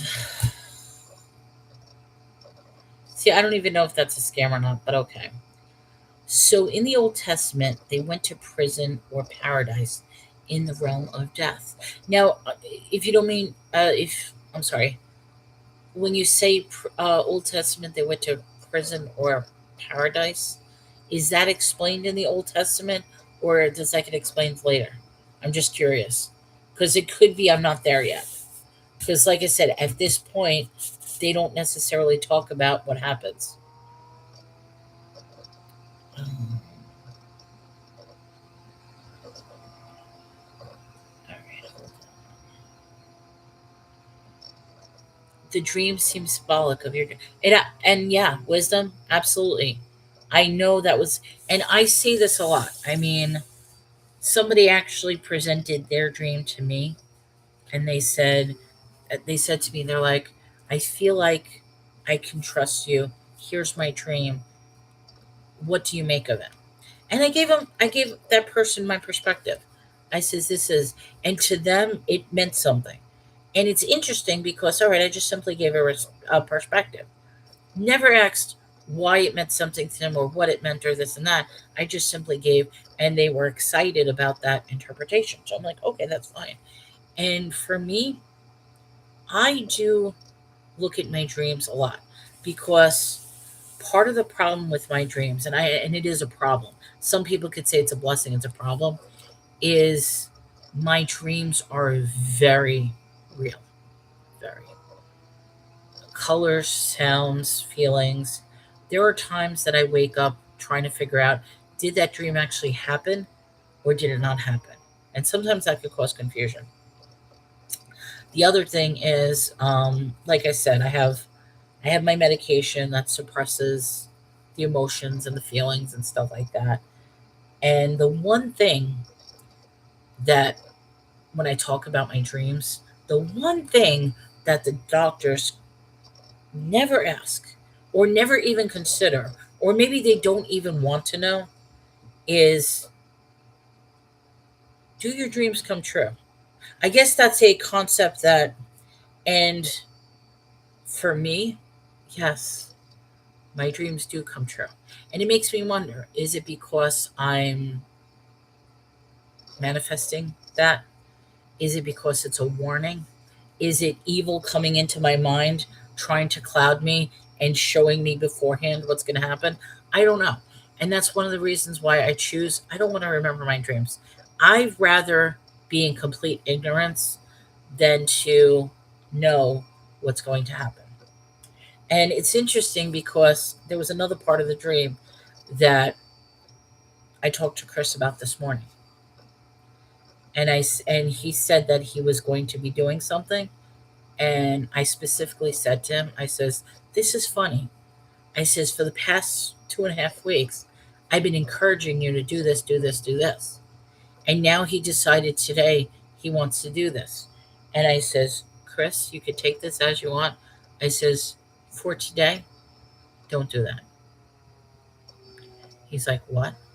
I says, just please for today, what you just told me you want to do, don't do it. I says, if you want to do it tomorrow, I don't care. I says, but just for today. And I says, just for today. And I'm like, I'm not trying to ill will or anything like that. I said to him, I says, just for today, be a little careful. And he's like, okay, I'll take that into consideration. So I we'll see. I don't know. It's explained in First Peter. Read it all together, the last three messages. Okay, so all right, something might have came because what I have from you is, so in the Old Testament they went to prison or paradise in the realm of death. You then wrote, I'm sure you look like your pick. That has nothing to do with it. You then wrote that dreams seem symbolic of your journey here. It's explained in First Peter. Read my last three messages together. So I think, if you don't mind me saying, okay, to those who were dead in the realm of death that were in prison. I think those are your last three. If you wrote anything else, probably it got deleted by, so I'm not too sure what you may have said. It's explained in First Peter. Okay. For God speaks again and again in dreams and visions of the night to turn man from wrongdoing. You were giving a, okay, see, that didn't come up. So what you just wrote didn't come up. You were given a razor blade, which I think is symbolic of the word of God. And see, that's how I looked at it. In my dream, I looked at it that because I'm peeling potatoes, I'm slow. And with a razor blade, it's a slow process because you got that little tiny thing, and I got the potato, and I'm trying to hold it and peel it layer by layer. And to me, that was so symbolic. I mean, how could you not see that as symbolic? I mean, Chris laughed today. He's like, you're peeling potatoes? I says, I'm not only peeling them with a peeler, I'm peeling them with a razor blade of all things. So for me, that was highly symbolic. You are no longer tied up, but rather on stage, which means elevation. See, I didn't even take that. That's interesting. And for me, bondage, and I'm not talking about bondage in a sexualized way. I'm talking about bondage as far as your own bonds, your own addictions, your own, for lack of better words, hell that you put yourself in, that bondage. That has a very significant meaning because I always felt like I was bound with no place to go in my past relationships. So now that I'm no longer tied up, that means a lot to me. So know your dreams are warning or God's preparing you. The dream sounds like a preparation. And my fear, and this is my fear, and I'm not trying to lull my fear, but my fear is that time is running out. And I think that's why for me I'm so reflective, that I'm coming to peace, I'm coming to happiness, I'm coming to so many realizations because I feel like, and I'm not trying to make time run out for me. That's not something I'm trying to will, but I'm just feeling like there's this low hum that says your time is running out. But so that's, I mean, that's a good place to pay attention to your dream. You just got elevated in the spirit, and I am. I always, and I mean, it's not just dreams. I always used to say the universe, like I couldn't understand it. So whether it's a higher power, or whether it's God, or whether it's Jesus, or whether it's the Holy Spirit, something does give me signs and direction and a little nudge time and time again. But it's up to me whether I can interpret it, understand it, or listen to it. Your time is not running out. God plans for us to prosper. And you know something? I do believe that. And for me, there is hope that time is not running out, but it's hard sometimes. All right, so what I'm going to do, I already said my prayer, I read my book. I think this is a great time. And I'm proud of myself. Only an hour and a half. I've been doing like 3 hours worth of talking before I even get to the Bible. It's only been an hour and a half, so that's good. So now what that means is I could really, really devote my time to the story because I want to see how this develops because we're still on Deborah right now. And I feel, oh, Gideon, I'm sorry. We're on Gideon. So I want to see what happens with Gideon, who's also known as Jeroboam. The enemy is speaking to you, so you need to pray against that. And I do. I do pray. In fact, people are like probably annoyed, but every day, my meal, I take a picture of my meal and I pray over my meal. Why is that important to me? Is one, I've never prayed over a meal before. Well, I shouldn't say never. I usually pray when other people say a prayer over meal.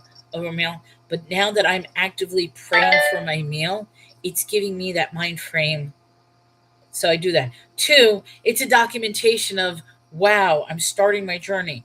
Low carb. Some people could be horrified by what I'm eating, but for me, it's hard not having that level of sugars and sweets and snacks and sodas and all this other stuff. So, plus, once again, I will say this, whether I'm a dictator, I have to laugh at that. Whether I'm a dictator or not, this is my channel. If you guys don't like what I post, who cares? Scroll by. The enemy is speaking that to you. You need to pray against that. Do you realize this is just that's right. It's funny because anybody notice that I drink out of this? I even get made fun of because I drink out of this. And you know something? I shouldn't have to justify why I drink out of a metal thing. And you know something? I'm going to explain it. This is how twisted, like when you, I'm going to say this, and people don't realize this. When you are in an abusive relationship, sometimes that abuse sticks with you throughout your entire life. So, when I was in an abusive relationship, I was not allowed to have ice. I have to be careful with the word ice, but I was not allowed to have ice. And I should find a copper one. I didn't even know that they make copper ones. I'll have to look for it. Okay, the reason I do metal is because it stays cold without having to use ice. That's why, because whatever I put in there, if I put something hot in there, it remains hot. If I put something cold in there, it actually remains cold to the touch. Whereas something like plastic, yeah, I guess plastic doesn't hold in the heat or the coldness. So it's funny because I actually had to get used to that I'm allowed to have ice. And even now, Chris, when I told him that, he was horrified. He's like, "What do you mean you're not allowed to have ice?" I says, "I was not allowed to have ice." And he's like, "Girl, you can have as much ice as you want. If you want to put ice in your drink, feel free." He's like, "You can have as much ice as you want." And sometimes I do. Sometimes I do put ice, but when it's ingrained in you that you're going to be punished or yelled at or beaten because you wanted ice, I laugh. I laugh at it. I really do laugh at it. So, hold on one second. I just got to respond to a message.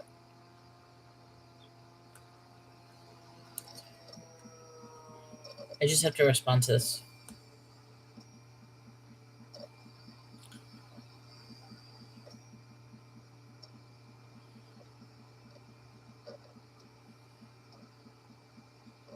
Okay.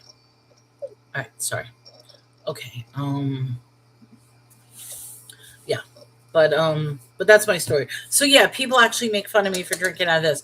But I'm going to take into consideration and look for copper. I'm going to assume that it does the same thing, where copper will keep it cold or keep it hot. So yeah. All right. So let's get back to Judges. In fact, we're going to start Judges. We haven't even started Judges yet. So I'm on Judges chapter 8. And where we are right now is we're getting into Gideon. And Gideon, beautiful miracle and symbolism is that all these men wanted to stand with Gideon to fight for their land. But the Lord is saying there's too many men. Let's dwindle it down. So the first dwindle down was, okay, who really doesn't want to fight? And those people were, what they say, 10,000. Oh no, I mean X amount. Then they're down to 10,000, and they're down to 10,000 men. And the Lord's like, no, no, we got to dwindle this down.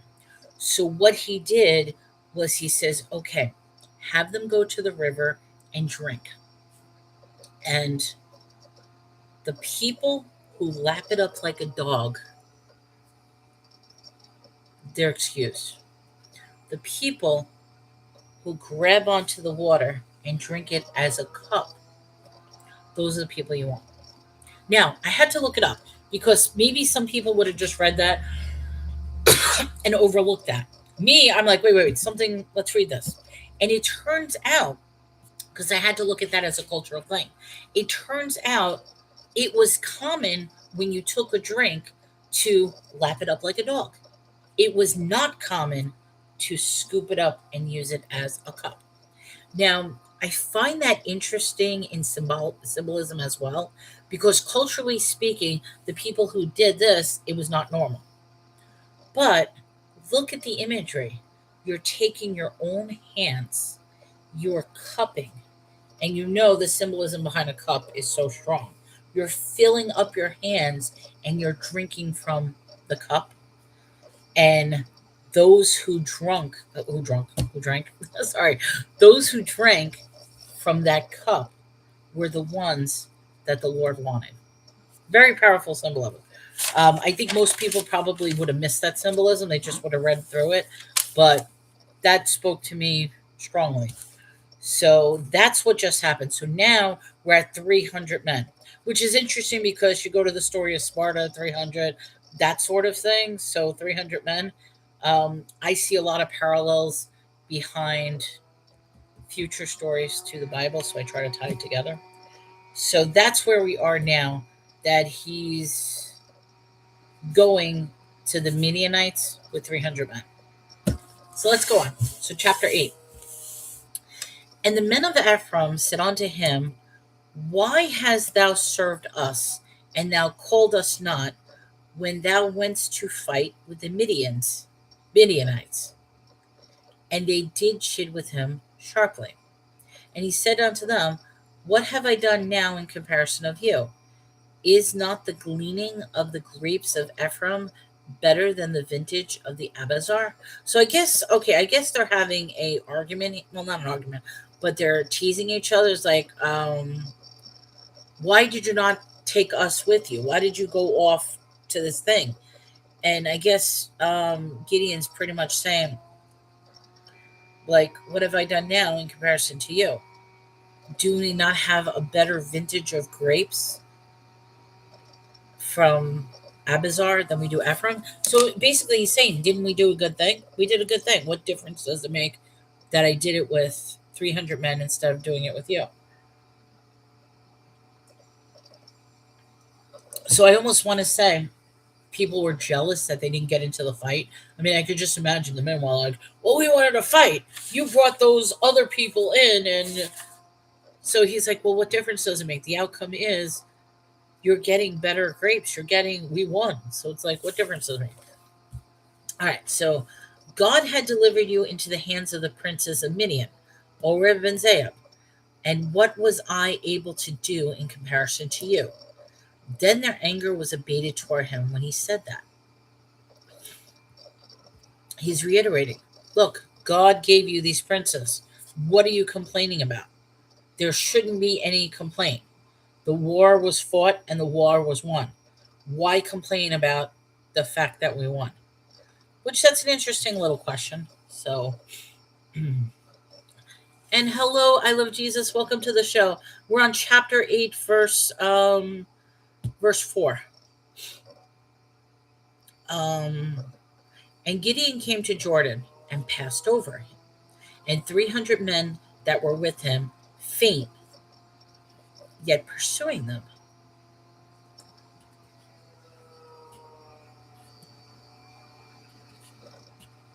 Wait, they fainted? I think that word means something different. Hold on. Gideon came to Jordan, passed over he.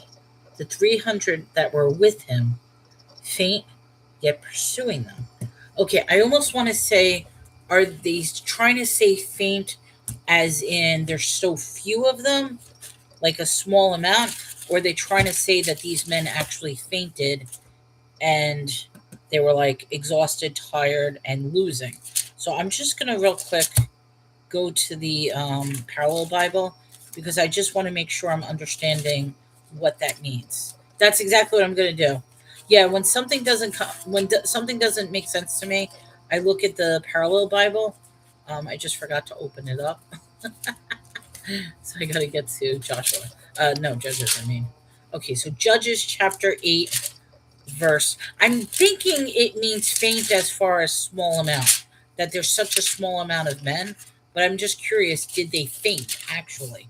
All right. So chapter 8, verse 4. Chapter 8, verse 4. Gideon came to Jordan, passed over, he and 300 men who were with him, faint yet pursuing. All right, that says the same word. Living. Gideon now crossed over the Jordan with his 300 men. They were tired. Okay, yeah, that makes sense. And still chasing the. Okay, yeah, so faint means they didn't actually faint, but they were exhausted. All right, so let me just make sure with this. Gideon and 300 men exhausted yet. Okay, so. All right, so that's pretty much where the thing is. I just wanted to make sure that they haven't actually fainted. Okay, so they were tired and yet pursuing. So that makes sense. He said unto the man of Succoth, Give, I pray you, loaves of bread unto the people that follow me, for they be faint. Okay, so they're using faint meaning exhausted. Yeah, exhausted. For they be faint, and I am pursuing after Zebah and Zalmunna, the kings of Midian. And the princes of Succoth said, Are the hands of Zebah and Zalmunna now in thy hand, that we should give bread unto thy army? Okay, so they're saying Did you capture these men? So are we going to feed them? And Gideon said, Therefore, when the Lord had delivered Zebah and Zalmunna into my hand, then I will tear your flesh with the thorns of the wilderness and with briars. Okay, so I don't know what a briar is. I'm going to assume, if I'm not mistaken, a briar is going to be some kind of um, switch or something, or some kind of. But I just want to check what a briar is. So, what is a biblical briar?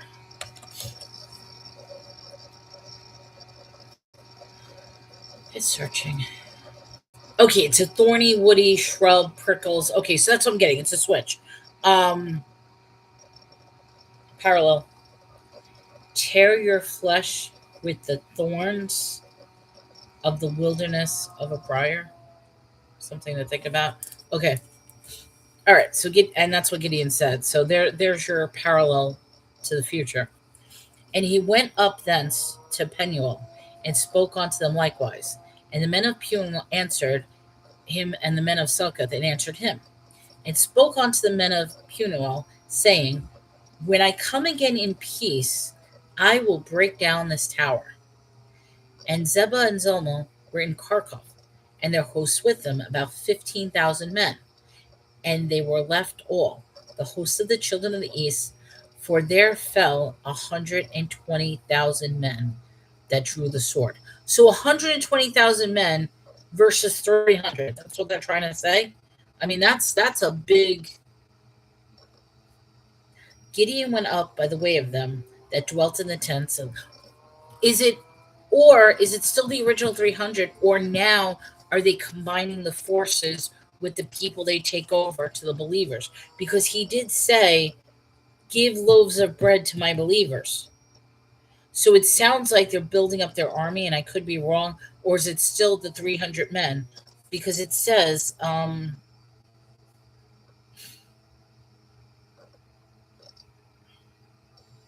Zebah were in Karkut, and their hosts with them, about 15,000 men. Okay, so 15,000 men are with Zebah and Zalmunna. All that were left of all the hosts of the children, for there fell 120,000. Okay, so 120,000 men fell from Zalmunna and Kharkov. So as Zalmunna and Zalmunna are running away, they only have 15,000 men left. Okay, yes, the 300 is on the side of Gideon. On the side of Zebah and Zalmunna, who they are chasing, is 15,000. So that's where the number is. So it's going to be a battle between 300 and 15,000 men. Originally, there was 120,000, but now it's only down to 15,000. So I'm just looking at the numbers. So it's still going to be a completely outnumbered fight, 300 men versus 15,000. But the Lord is on the side of 300, so we know where that's going to happen. All right, be right back. Have to run next door. Oh, no problem. I hope everything's okay, issues. But thank you so much. All right. Gideon went up by the way to them that dwelt in the tents of the east of Nobah and Jogabah, and smote the host, for the host was secure.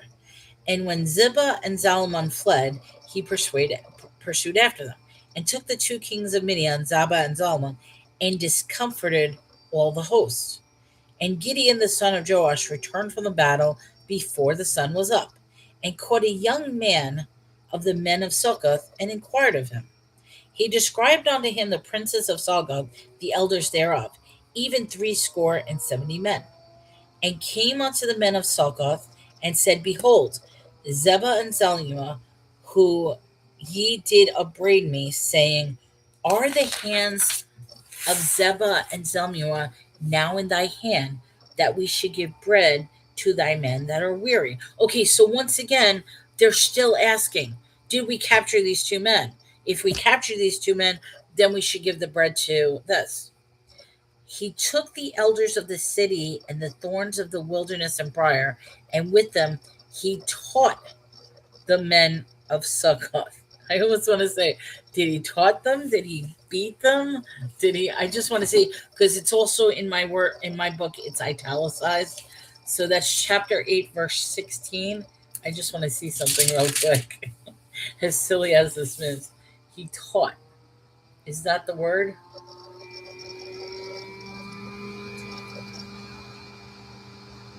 Okay. It says taught. Wait, hold on. He taught them and hold on. 16. He okay. He took the leaders of the city and scraped them to death with thorns. Okay, so teaching is killing them. 16. Um I just want to see. He took the elders of the town and taught. Okay. So three of my Bibles simply say taught. The other one says killed.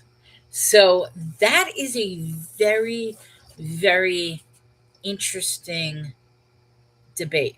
Okay, so you say taught them a lesson, but is in the lesson being killed, or is taught them a lesson being spreading the message of the Lord? That's where I'm getting at. So my King James, New International, and Revised Standard all say taught them a lesson. The Living Bible says kill them.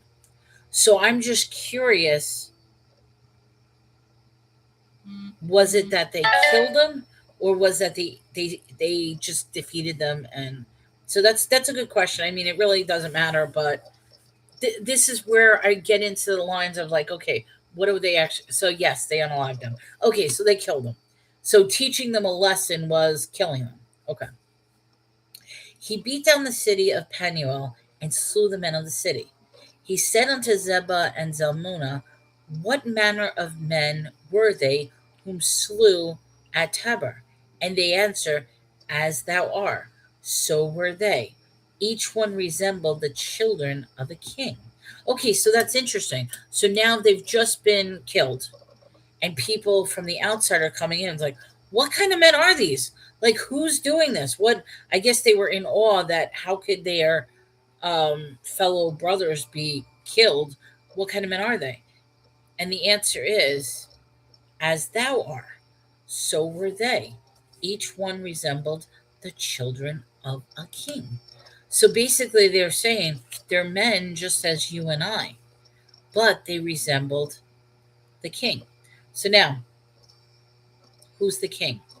Are they talking about the king Zebua and Zalmunna?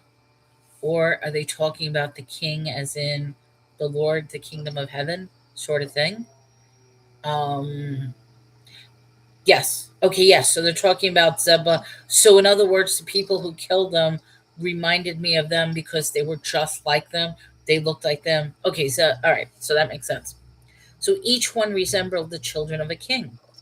And he said, they were my brethren, even the sons of my mother, as the Lord liveth. If ye had saved them alive, I would not save you. And he said unto Jether, his firstborn, up and slay them. But the youth drew not his sword, for he feared, because he was yet a youth. Then Zebah and Zalmunna said, rise thou, and fall upon us. For as the man is, so is his strength. And Gideon arose and slew Zebah and Zalmunna, and took away the ornaments that were on their camel's neck. Okay, ornaments, I'm going to assume when you ride a camel, you put that bag of like all your supplies on the camel's back. So if you're taking away the ornaments, so they're taking away like the gold, the silver, the food. I'm assuming the ornaments on their camels' backs. Then the men of Israel said unto Gideon, rule thou over us, both thou and thy son, as thy son over. Just killed Zebah and Zalmunna. So now, because of that, rule us as you would rule your children. You have delivered us out of the hands of them, so be our king. We're your children, be our king. Gideon said unto them, I will not rule over you, neither shall my son rule over you. The Lord shall rule over you. Interesting. So he's flat out saying, no, I refuse to be your king. The king is the Lord. Pay attention to the Lord. That's powerful. And is that where they say King of Kings, Lord of Lords? That's interesting. Okay. Gideon said unto him, I would desire a request of you, that ye would give me every man the earrings of his prey, for they have had golden earrings, because they are Ishmaelites. Ishmaelites. Okay, I'm going to say that, Ishmaelites. Okay, if I'm not mistaken, every time they removed the earrings, they would throw it in the fire to create the god and the idol. So is that the significance of earrings? Because you're now going to remove the earrings, so that's removing your connection to that god or that idol. Um, I'm gonna say yes, but let me keep going. And they answer, we will willingly give them. And they spread a garment and did cast therein every man the earrings of his prey. And the weight of the golden earrings that he requested was 1,700 shekels of gold, besides ornaments and collars and purple raiment that were on the kings of Midian, and besides the chains that were on their camels' legs. Okay, so wait a minute. The ornaments were the chains then. So I'm assuming the camels had these gold chains upon them, which show that these were the camels of the kings. So these were in high regards. So by them removing the ornaments, the chains from around the camel, they're in a sense were taking away more gold. Gideon made an ephod thereof, and put it in his city, even in Orphan, and all of Israel went there a whoring after it, which thing became a snare unto Gideon and his house. Okay, yes, it's taken the spoils. Okay, so wait, hold on. The ephod was the if I'm not mistaken, the staff, right? Or was that the armor? Okay, wait. Okay, the armor. That was the ephod. That's what the high priest wore. Now, I just want to say this in regards to the ephod. I want to write this down real quick. Okay, so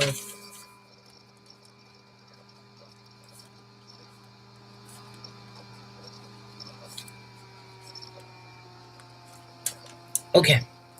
The ephod is an apron-like vestment worn by the high priest of Israel over other garments, symbolizing his role as a mediator between God and the people. So basically, yes, it's the breastplate. It's the and this was adorned, and it usually contained Urim and Thummim in this.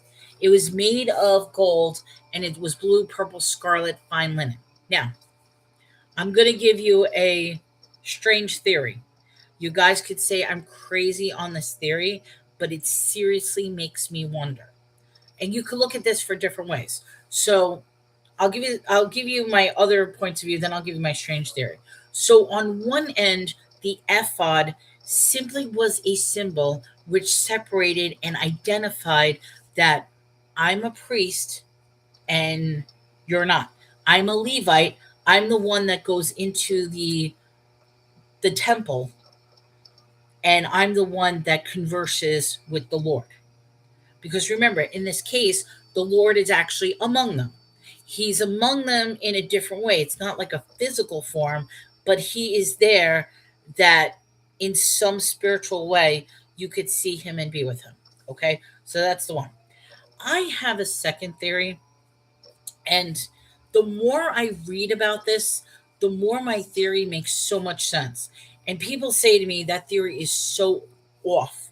But you know something, like I said, for me, it makes sense.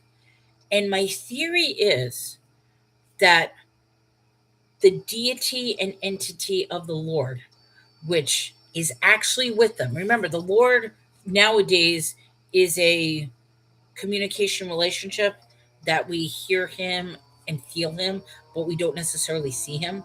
These people did. He was right there in the. So I have a feeling that his radiance, his light, and his power was actually toxic to humans. And maybe toxic is the wrong word. Maybe powerful. I'll just say too powerful. So the Lord was adamant about, in order to be in my presence, you needed to adorn yourself with this. And it wasn't only the ephod, you had to adorn yourself with the holy oil. You had to adorn yourself. Radioactive. Yeah, I said that as well. I said toxic rate. You had to adorn yourself with the oil. And even in the Bible, it says that no man should put the oil upon his skin, with the exceptions of the people who are coming near. So the priests who were within his radius had to wear the ephod, adorn them with oil. Now, notice the ephod was blue, purple, scarlet linen. That was the same linen that they had to use as curtains exactly within the tabernacle that lined up the entire tabernacle. So when the Lord gave specific instructions, because even I said, I'm like, this is getting to the point where I'm reading architectural design. Why am I reading pages and pages and pages of architectural design? What does that have to do with anything? Maybe that is the significance. Because even the anointing oil, he gave the exact recipe of what the anointing oil was. Maybe that's the answer. The Lord is so powerful, radioactive, that in order to protect his people, those were the things. Because what really gets me is the story with Aaron and his sons. So what happened was they were preparing the incense. Remember incense, the censer that they put the incense in, very important. And it's interesting, as one of the stories with the enemies who went against him, they had to take the censers and put it on the altar. They smashed them down and put them on the altar, which I thought was very significant. So even with the censers, that you had to fill it up with incense. What ended up happening was the two sons of Aaron, way in the beginning, put the wrong incense in the fire, in that little thing. And what ended up happening, they instantly died. And I often wonder, did they instantly die because the Lord's wrath was so angry at them that he smote them instantly without any explanation? Or because they put the wrong incense in that fire, they exposed themselves to the power of the Lord who was before them and instantly died of the radioactivity. You can take that theory, you can throw it out the window, but the more and more I read it and the more I look at what they're talking about, makes me wonder. So, in this sense, they are taking all the gold and the earrings. Now, I'm going to assume, like I said, because in the past, when they talk about earrings, it was removing the gold earrings to create a god, an idol, or this, that. In this sense, they're taking the gold to create that holy armor plate for the priests. Interesting. Interesting little parallel. Well, let me go on. That's just like I said, that's a question I have. It's probably crazy, but it says, and they answered, we will willingly give them, meaning the earrings. And they spread a garment and cast thereof every man of the earrings of his prey. And the weight of the gold earrings that he requested was 1,700 shekels, besides the ornaments, the collars, the people's remnant, that was the kings of Midian, and besides the chains that were worn by their camels. Gideon made an ephod thereof and put it in his city, even in Opharan, and all of Israel went there a whoring after it, which thing became a snare unto Gideon and to his house. So wait a minute. They went a whoring after it. So does that mean that because they won, they now have all this gold? It's now presented in the city. A whoring? Are they saying that they went their evil ways and just had sex and played around? So that's why they're now bringing a snare, became a snare onto Gideon. So they're now doing a bad thing in celebration. Okay, it doesn't mean that. All right, what would I'm trying to figure out what that would mean. So that is Judges 9:27. All right, let me just. Okay, Gideon made an ephod of it and put it in his city. All of Israel played the harlot after that, and it became a snare to Gideon. Okay, so what does that mean? Whoring, or Gideon made an ephod and put it in his hometown. But all of Israel began to worship it. Okay, so that's what it means. So they are worshiping it. That gold is the foundation from another god. But they're taking the foundation from another god to create that breastplate. So this makes more sense from the Living Bible, which I like the Living Bible because it makes me, but I wonder if that's what the meaning is supposed to be. So in this case, it's saying all of Israel began worshiping it. So it became an evil deed that Gideon and his family did. Let me just see what the New International says. Um, Gideon made the gold ephod. He placed it in Orphan, his town, and all of Israel prostituted themselves by worshiping there. And okay, so I'm going to say this: they, yeah, God called it whoring around. I just didn't understand what whoring around is. God looks at it like they are worshiping another god. Okay, so he makes this gold ephod, puts it before the city, and now the city is worshiping it. They're looking at it, and I almost want to say, forgive me for comparison, isn't this almost like what they do with the Pope in the Vatican? Like the Pope wears these ceremonial garbs, ceremonial robes. He has his staff, he has his hat, he has his slippers, and he has that white, and also he has some sort of tassel, I guess, or some sort. I don't know what it's called. But what I'm saying is, isn't this almost a comparison to what they do to the priest of today? All right, so God called it whoring around because it's like being with another man. God is jealous for our worship. And that's why he keeps repeating time and time again, don't be worshiping other gods, don't be worshiping idols. Um, so it's important. So now they're worshiping this, and God is becoming angry because of what they're doing. All right, so thus was Midian subdued before the children of Israel, so that they lifted up their heads no more. And the country was in quietness for 40 years. There's that number, 40. Always 40, 40, 40. Keeps coming back. Um, so for 40 years in the days. Jerubbaal and the son of Josh went in and dwelt in the house. And Gideon had 70 sons of his body begotten, for he had many wives. 70 sons. That's 70 children. Because a score is 20. So 70 would be 60, and 10 sons. So that's 70. So Gideon had 70 children of his body, for he had many wives. So he had many wives, which that does make sense. If you have a lot of wives and you're a baby making machine, yeah, you. But I almost want to say, wow, he was being fruitful. He certainly was being fruitful. Okay, his concubine that was Shechem, she also bare him a son, whose name he called Abimelech. And Gideon, the son of Joshua, died in a good old age.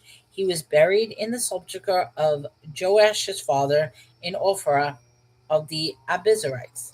And it came to pass, as soon as Gideon was dead, that the children of Israel turned again and went a whoring after Balaam, and made Balaam their god.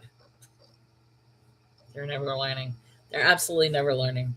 And the children of Israel remembered not the Lord their God, who had delivered them out of the hands of their enemies on every side.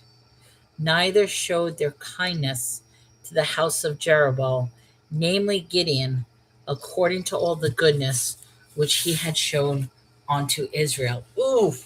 Okay, so now I might have missed something, but where it says, and the children of Israel remembered not. So at this point, does that mean every single one of the tribes disobeyed and no longer followed the Lord? Or was it only this tribe that didn't? Because obviously the story obviously the story continues of the Testament, the Old ways. So even though the children of Israel may be gone, but I'm wondering if they're just referring to this specific tribe. So I don't know. At this time, is all of the original members of the children of Israel who was on this journey, is it now finished?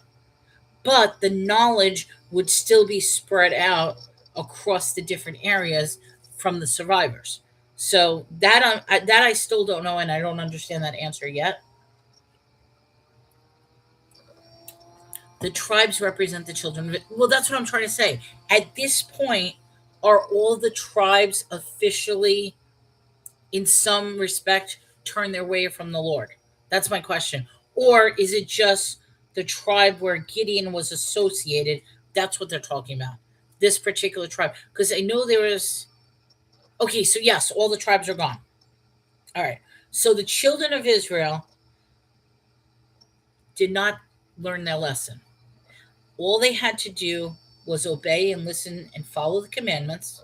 They were given their reward. Okay, yes, they are not gone. All right, so there are tribes that still exist then. I mean, obviously, there's teaching, but so I'm just going to say in this particular instance, the tribe associated with Gideon is gone. Because it says, and the children of Israel remembered not the Lord their God. I'm going to assume they're serving, right, they're serving other gods. But what I mean is the initial story, they're no longer attached to the Lord. They're now serving all their other gods. They're serving, I wrote it down. Well, wherever I wrote it down. I know I got to be careful with all this stuff. I got to keep this stuff in a nice little. Okay, whatever it is. The point is they're serving all their other gods. So I'm going to leave it at that. I don't know where I put my paper, but the point I'm trying to make is all they had to do was obey, listen, and follow the laws. They were shown many, many miracles. They were also shown the wrath of God. They were shown the wrath of God. They were given their promised land. So they got their promise. So they fulfilled exactly what it was. But in the act of fulfilling what they were promised, they still chose time and time again to walk away. Now, even though they walked away, they are still chosen. So I would think that there's some form of redemption, possibly.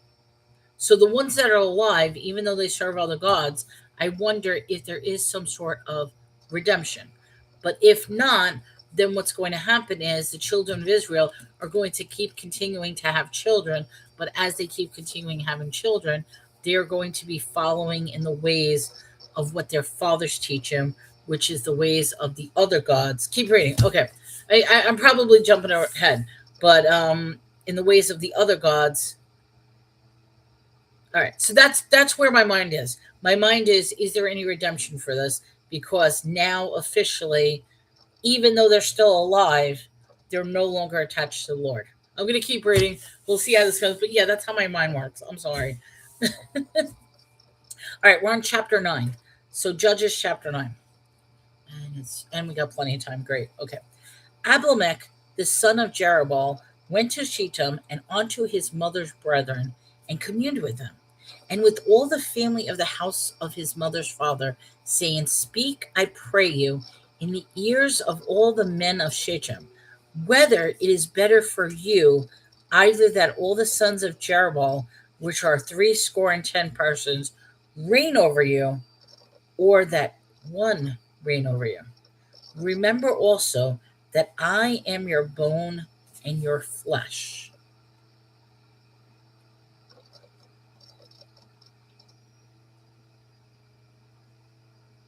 Okay, so his father is saying this. I lost track of who's saying what. So it says he went to the house of his mother's. The father saying, okay, so his father is saying this. So which is better? Is it better to follow the 70 people that are above you, or is it better to follow just one? And he says, in that choice, remember, I am your father, I am your bone and your flesh. Okay. His mother's brethren spoke of him, and the ears of all the men of Shechem, all these words, and their hearts inclined to follow Abimelech, for they said, he is our brother. And they gave him 60 pieces of silver out of the house of Balbereth, which Abimelech hired vain and light persons, which followed him. He went unto his father's house of Orpha, and slew his brethren, the sons of Jerubbaal, being 60 persons upon one stone. Notwithstanding, yet Jotham, the youngest son of Jerubbaal, was left, for he hid himself. Okay, so he went on a murdering rampage and killed all 70, but left one. So he killed 69 people. So 69 people were dead with one stone. So he had a stone in hand. He's going, okay, that's interesting. So only Jotham was left. And all the men of Shechem gathered together, and all the house of Milo, and went and made Abimelech king by the plain of the pillar that was Shechem. Hold on one second. Excuse me. And when they told it to Jotham, he went and stood up the tower of Jerusalem, and lifted up his voice, and cried, and said unto them, Hearken unto me, ye men of Shechem, that God may hearken unto you. The trees went forth on a time to anoint a king over them. And they said unto the olive tree, Reign thou over us. But the olive tree said unto them, Should I leave my fatness, wherewith by me they honor God and man, and go to the promoted over the trees? Okay, I feel like there's symbolism behind this. So, these are people who are worshiping gods. And this is an olive tree talking. So, I'm just curious, is this olive tree talking on behalf of the evil gods, or is this the olive tree talking on behalf of the Lord? He went and stood on top of Mount Gerizim, lifted up his voice, and cried unto them, saying, Hearken unto me, men of Shechem, that God may hearken unto you. And the trees went forth on a time to anoint the king over them, and they said unto the olive tree, Reign thou over us. But the olive tree said unto them, Should I leave my fatness, wherefore by me thy honor God and man, and go to be promoted over the trees? Why should I leave my growth, to go be promoted over trees? So that's an interesting question. And the tree said to the fig tree, Come thou and reign over us. But the fig tree said unto them, Should I forsake my sweetness and my good fruit to go be promoted over the trees? Now I feel like, hello, Mats, welcome to the show. Jesus loves you too. I feel like this is symbolism about man. I mean, I could take this literally that one tree is talking to another tree. And that itself is a miracle beyond. So the trees are literally having a conversation. So literally, I'm an oak tree. Why should I leave my happy little oak tree self to try to be over you? And then the fig tree is saying, Well, I'm a fig tree that has beautiful fruit in this. Why should I go over you? So that's the question that I have. It's like, is this supposed to be taken literally, or is this supposed to be taken metaphorically? And see, I'm the type that looks at the literal, but I'm going to say that this definitely sounds metaphorical. But let me go on. Then the trees said unto the vine, Come thou and reign over us. So now the trees are like, Well, we want to be happy in our little. So let's look at the vine. How about you, vine? You want to take control of us because we're happy where we are. All right. And the vine said unto them, should I leave my wine, which cheereth God and man, and go to be promoted? So now these different aspects of growth are now fighting amongst us, saying, I don't want to leave myself. I want to stay where I am. Why don't you take control? Then all the trees onto the bramble, come thou and reign over us. I don't know what a bramble is. What is a biblical bramble? I guess that's a type of tree. Okay, bramble. Okay, bramble is a type of tree. Never heard of it. A thorny low shrub, often used as a metaphor for uselessness, dangerous leadership, or divine judgment. Interesting. So now they're going to the bramble, which is the lowest of low, and go to that. Okay, wait. Fig means the fruit of Israel. Olive is spiritual life or anointing. Bramble means curse. Okay, so this is interesting. So I want to say that they're actually. I want to say that this is a parable within a parable. This is like a story within a story. I don't think the trees are actually talking to each other. Although they could, like I said, that alone could be a miracle on itself. But I think this is more of the lines of a parable comparison. So now they're turning to the lowest of low, the unworth, symbolic and topology. I've never heard of topology. So what is topology? I do. I have to look up. Okay, so all right, topology is a study interpretation of types of symbols originating in the Bible. The other thing of topology is also in archaeology, a study of psychology and social sciences. Okay, so basically, it's symbolic and it's the study of the types of symbols. So I'm definitely going to say that this is symbolic, definitely, because like I said, I don't really think that they're talking to each other. So now they're going to the bramble. The bramble is the lowest of lows, the cursed object. They then set all the trees onto the bramble, come thou and reign over us. And the bramble said unto the trees, if in truth ye anoint me king over you, then come out and put your trust in my shadow. And if not, let fire come out of the bramble and devour the cedars of Lebanon. Okay, so now I'm thinking the bramble is giving them a challenge. I'm going to read on, but I'm just guessing what this is. He's giving a challenge, and he's basically saying, because he knows he's outnumbered, he's the lowest of lows, and nobody takes him seriously. So he's giving them a challenge, and he's saying, look, if you really want me to be king over you, which in any normal sense is highly unlikely, then come in and put your trust in my shadow. So I would think putting your trust in his shadow is come walk with me. If you want me to be king, fine. Then come walk with me, be in my shadow. If not, let the fire come out of me and devour the cedars of Lebanon. So when I read after knowing what is symbolized, I go back and replace the type with what is symbolized. I understand what you're saying. And like I said, it does make sense. I'm looking at this. That's why I'm not replacing yet. But I'm looking at this because, like I said, the bramble is the one that the underdog. Nobody, they don't take him seriously. He's the low one. So I could see him saying, he's like, wait a minute, you guys really want me to be king? So fine, if you want to be, then walk in my shadow, walk with me, follow me. Or if not, then let the fire come out of me and devour the cedars. Now, therefore, if ye have done truly and sincerely, and ye have made Abimelech king, and ye have dealt with Jeroboam in his house, and have done him according to the deserving hands.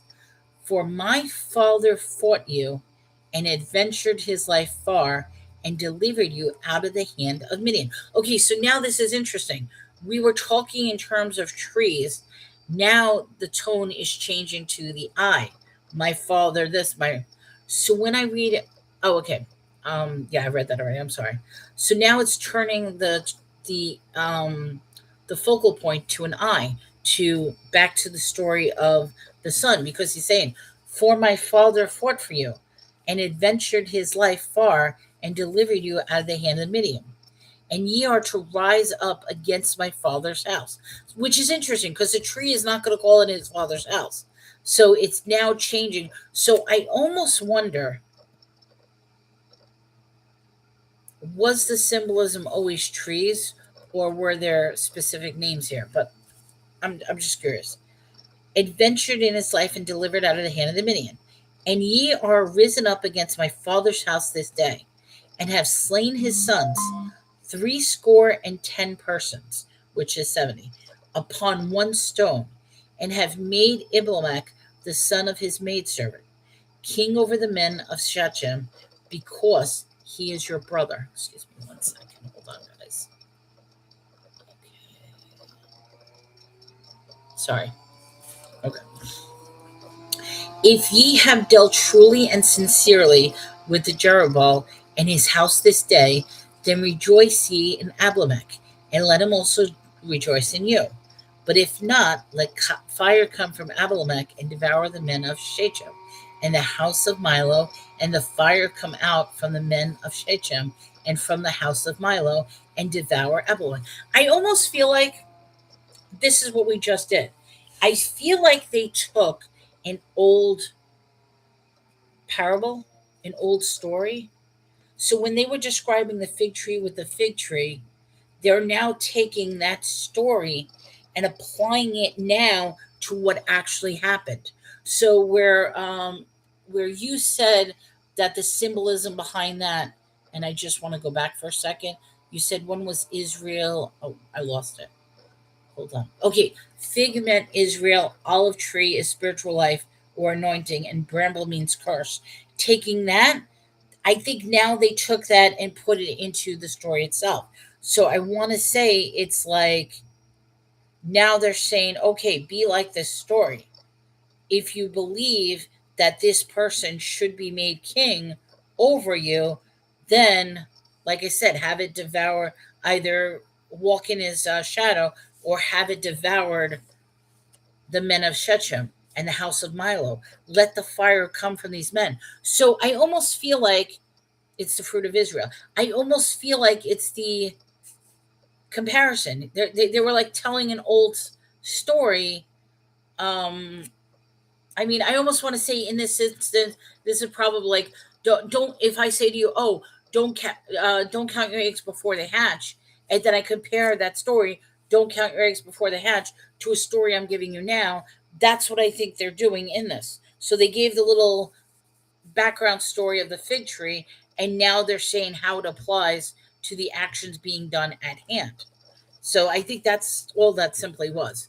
I don't think it was like a miracle or actual trees talking or anything like that. I just think it's like a little old time saying through a story, and now they're putting it to their modern terms. I think that's what it is. Okay, anyway. But if not, let the fire come out of Abimelech and devour the men of Shechem and the house of Milo, and let the fire come from the men of Shechem and from the house of Milo to devour Abimelech. And Jotham ran away, fled, and went to Beer and dwelt there, for fear of Abimelech and his brother. When Abimelech had reigned 3 years over Israel, then God sent an evil spirit between Abimelech and the men of Shechem. And the men of Shechem dealt treacherously with Abimelech. I'm going to stop for 1 second, and this is very interesting. Why would God send an evil spirit? Why wouldn't he just send a spirit? Even if the spirit is doing bad on behalf of the Lord, because, like I said, as long as God commands it, it overrides what the morality of that action is.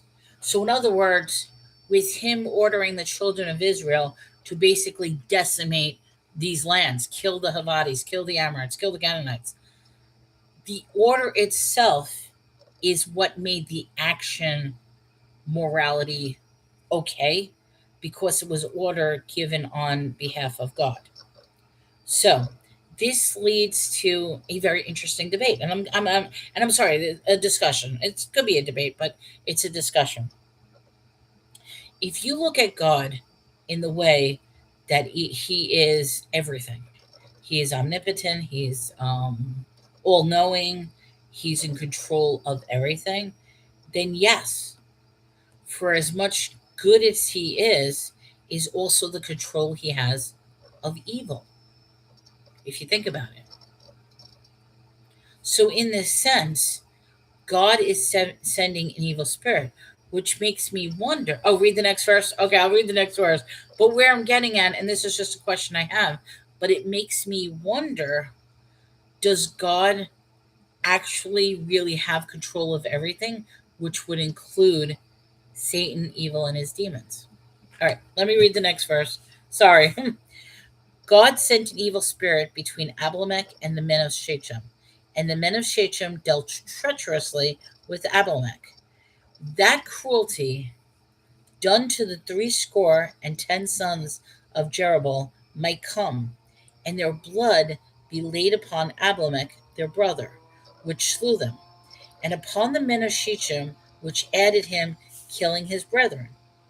Which originally 10 Commandments, thou shalt not kill. The men of Shechem set liers in wait for him at the top of the mountains, and they robbed all that came along the way by them. And it was told Abimelech. And Gaal the son of Ebed came with his brethren and went over Shechem, and the men of Shechem put their confidence in him. They were out in the fields and gathered their vineyards and trode the grapes and made merry and went into the house of their God, and they did eat and drink, and they cursed Abimelech. Okay, so their God is not the Lord, it's whoever the evil God is. Gaal the son of Ebed said, who is Abimelech, and who is Shechem, that we should serve him? Is he not the son of Jerubbaal, and Zebul his officer? Serve the men of Hamor, the father of Shechem, for why should we serve him? And that's a good question. Why should we serve this guy? And would to God this people were under my hand, then would I remove Abimelech. And he said to Abimelech, increase thy army and come out. And when Zebul, the ruler of the city, heard the words of Gaal, the son of Ebed, his anger was kindled. Okay, wait, Zebul. I thought Zebul was dead already. Hold on 1 second. Wasn't he the two Z's that they were chasing? Oh, wrong Z. I'm sorry. It was Zebah and Zalim. Okay, wrong one. Okay, so there's a third Z. There's Zebul. Okay, I got confused because the person we were talking about originally was Zebah and Zemuel. Right. So this is Zebul. Slight confusion. Now I realize I got my Z's wrong. I'm like, wait a minute. I thought Zebul was dead. Zebah and Zalmunia are dead. This is Zebul. Okay, got it. I was a little confused at first. Okay. So when Zebul, the ruler of the city, heard the words of Gaal, the son of Ebed, his anger was kindled, and he sent messengers unto Abimelech, privily saying, behold, Gaal, the son of Ebed, and his brethren came out to Shechem, and behold, they fortified the city against thee. Now therefore, up by night, thou and the people that is with thee, and lie in wait in the field. And it shall be that in the morning, as soon as the sun is up, thou shalt rise up early and set upon the city. And behold, when he and the people that is with him will come out against thee, they mayest thou do them, and they shall find occasion. And Abimelech rose up, and all the people that were with him by night, and they laid wait against Shechem in 4 companies. And Gaal, the son of Ebed, went out and stood in the entering of the gate of the city. And Abimelech rose, and the people that were with him lay lying in wait. And when Gaal saw the people, he said to Zebul, behold, there comes a people down from the top of the mountains. And Zebul said unto him, thou seest the shadow of the mountains as if they were men?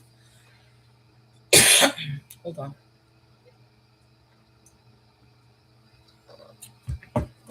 All right, so I guess he's questioning. So one guy could see them, and then this guy's like, "You were looking at those shadows; those are men." And Gal spoke again and said, "See, there come people down by the middle of the land." And another company came along the plain of Midianite. Then said Zebul unto him, Where is now thy mouth where thou saidst, Who is Abimelech, that we should serve him? It is not this the people that thou hast despised. Go out, I pray now, and fight with them. Okay, so now these people are coming down, and he's basically saying, Go fight them. Emery,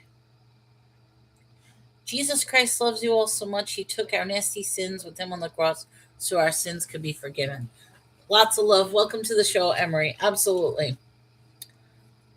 And Gaul went out before the men of Shechem and fought with Abimelech. And Abimelech chased him and fled before him, and many were overthrown and wounded, even unto entering the gate.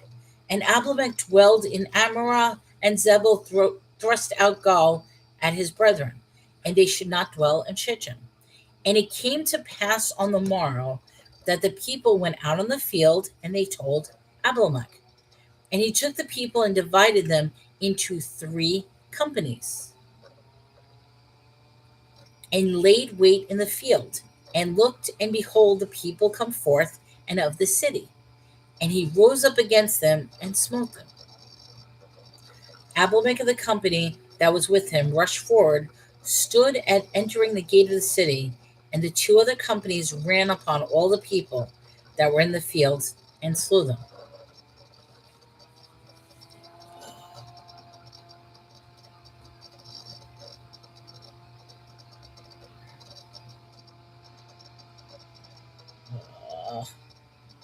Interesting. Here we go. Took me a minute. The little dot is so tiny. It's taking me a minute.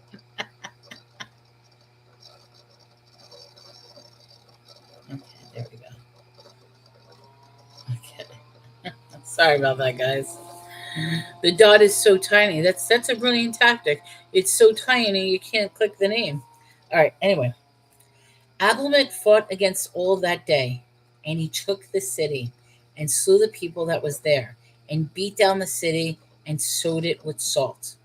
And when all the men of the tower of Shechem heard that, they entered onto the hold of the house of the god of Baruth. And it was told Abimelech that all the men of the tower of Shechem were gathered together. I'm going to check.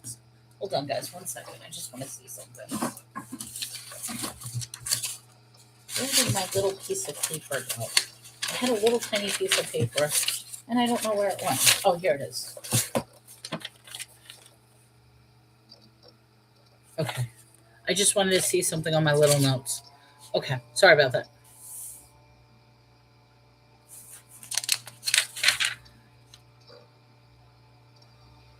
Okay.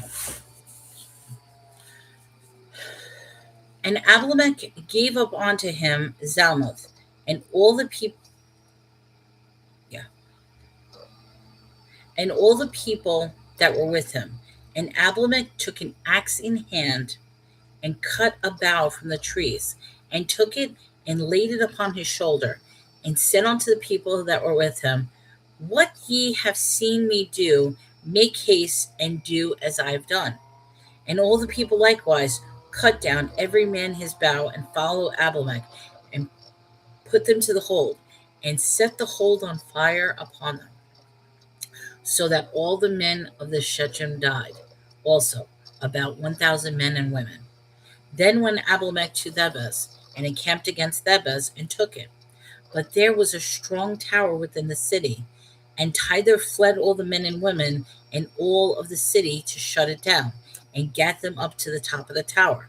And Abimelech came to the tower, fought against it, and went hard onto the door of the tower to burn it with fire. And a certain woman cast a piece of millstone upon Abimelech's head, and all to break his skull.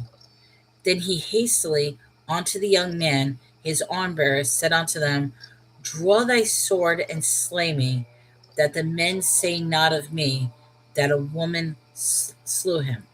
And the young man thrust him through, and he died. Oops, sorry.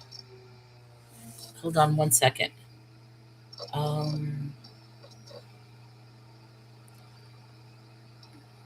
Whoops.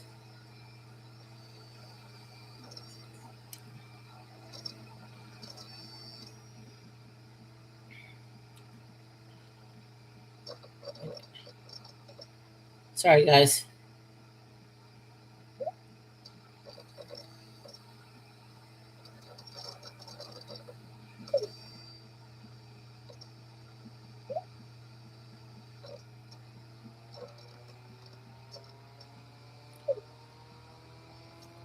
Okay, sorry about that. Whoops.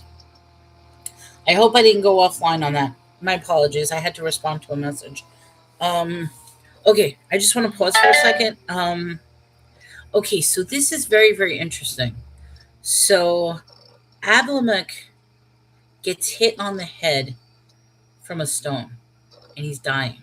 He's on the floor dying, and he says to his slave, his manservant, he says, "Kill me now. I don't want it to be known that I got killed from a woman. That's what killed me." So that's when the young man thrust a sword through him, and he died. So he was at the hand by his own command, rather than at the hand of a woman. When the men of Israel saw that Abimelech was dead, they departed every man unto his place. Thus God rendered a wickedness of Abimelech, which he died unto his father, in slaying his 70 brethren.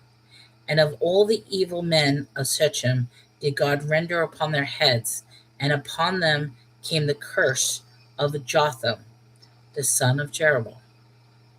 Interesting. So I'm curious how long this curse lasts.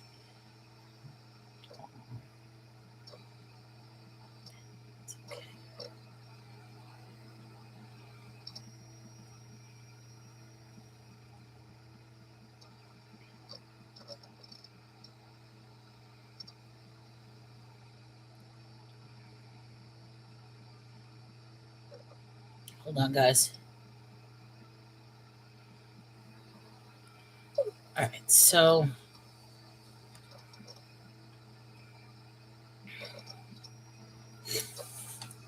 sorry about that. Okay, so it makes me wonder about the curse of Jotham. How does it continue? Because that's one of the things we discussed was generational curses. So because these people disobey God, they disobey the Lord, their generations have some sort of curse attached to them. And at this point, while the children of Israel are still alive, at this point, it's like they cut ties with the Lord, because now they're all following the different gods. They're following the different things. So I guess it's up to the people who survived to spread the message and spread the Lord's message in conjunction with the Lord. I mean, that's what makes it interesting. Okay, so I'm going to take a quick break, guys. I got to go to my favorite place. So I'm just going to put the live on pause for a minute. I will be back in like 3 minutes, and we will continue with chapter 10. So I'll be right back, guys, okay? Right back. We're just pausing.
All right.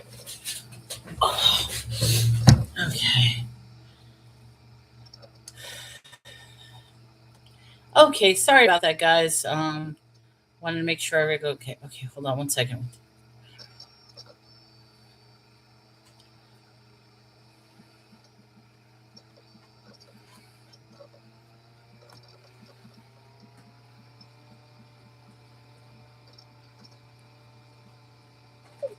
Okay. All right, sorry about that. Okay, had to. My hands are so dry. I had to get a little cream too.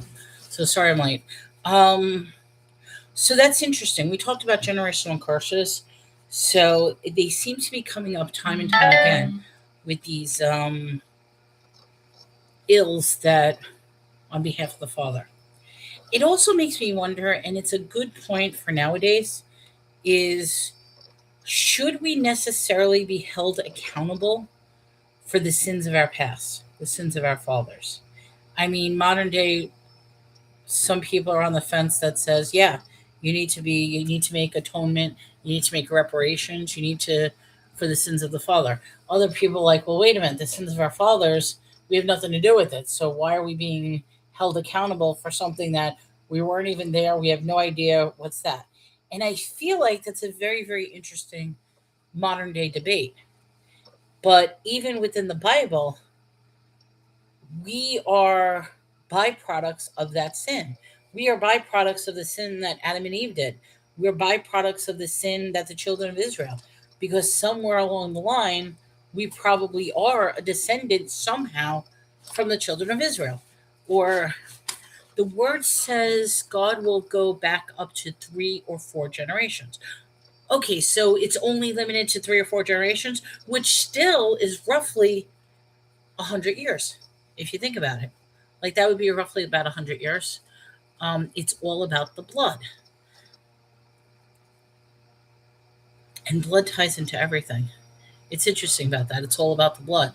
So you're passing down. Um,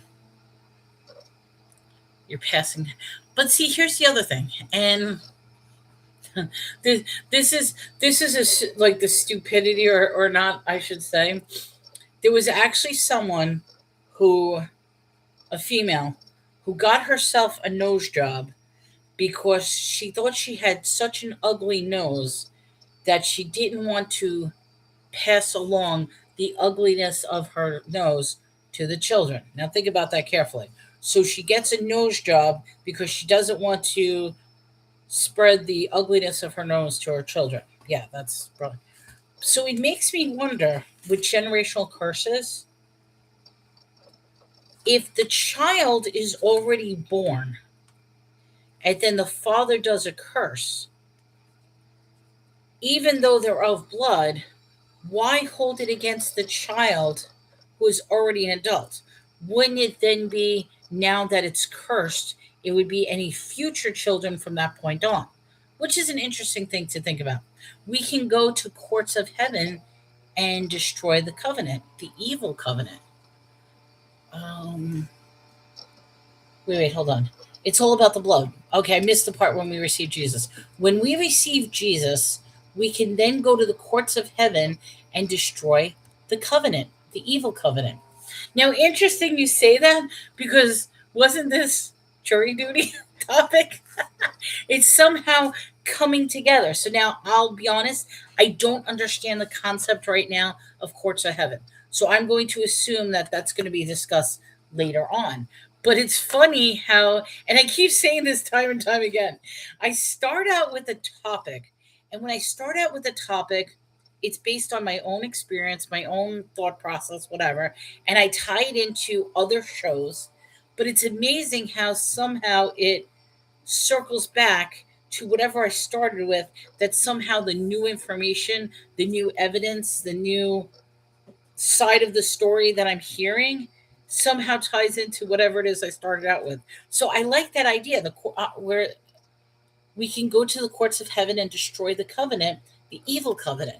I'm assuming what you mean by the courts of heaven, and please forgive me if I'm wrong, is when you go up to like the pearly gates and the book opens up and it reviews your life. And then there's that judge. Okay, are you going to get into heaven, or because of your deeds and this and that? Or is that simply a Catholic belief? I don't know.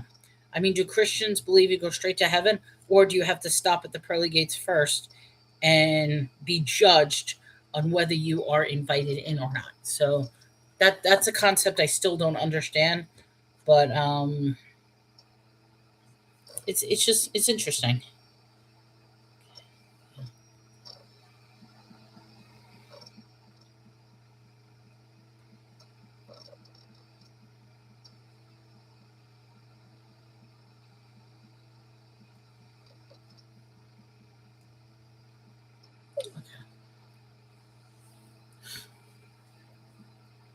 Okay, so you say no.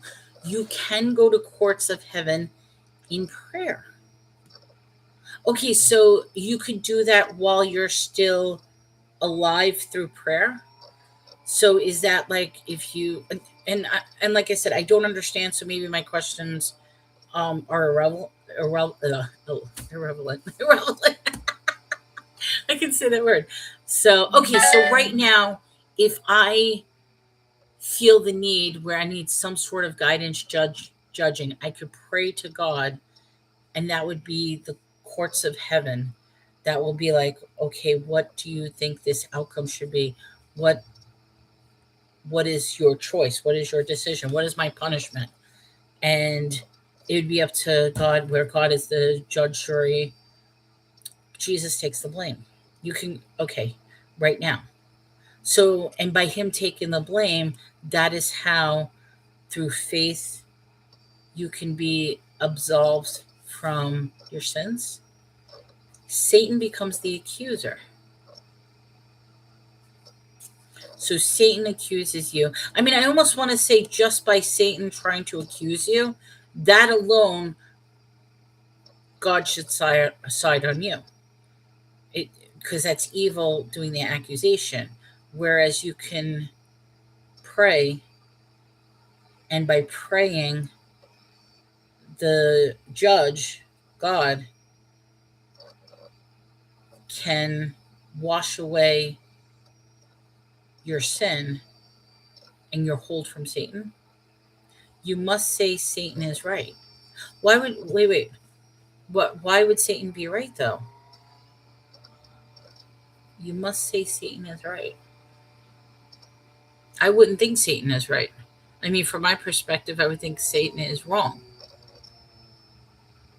Or am I reading this wrong? Probably I might be confused in this concept. So maybe that's where I'm getting a little confused. But he will be. Okay, so wait a minute. Satan as the accuser will actually be right because he's bringing evidence before the court that says this man is a sinner. This man, look what I did. He did a bad thing. And then you as the defendant is going up to God and basically saying, yes, I was blind. I did a bad thing. You are now my judge, jury, and executioner. Is that what you're trying to say? Hi, Fallon. Welcome to the show. Most of the time, it's a trick. So, Tara's like, wow. I don't know. I'm lost. If he is not right, then what will Jesus be taking the guilt? Okay, so Satan's going to be the accuser. Points to this man. Haha, this man has sinned. I'm accusing him. He's done this, this, this, this, this. Now the accuser comes before God and says, God, here's my evidence of this, this, this, this. And Satan's probably jumping up and down. He's mine, he's mine, he's a sinner, he's a sinner. So now it's up to God to look at the evidence.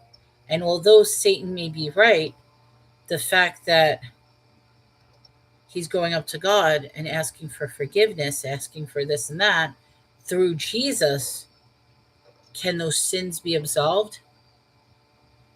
The Bible says, agree with the accuser quickly. He is right. We are sinners. Yeah, Satan's right. We are sinners. But in admitting that you're sinners, it's us pleading guilty. So as a sinner through prayer, you could go to God and say, I am guilty.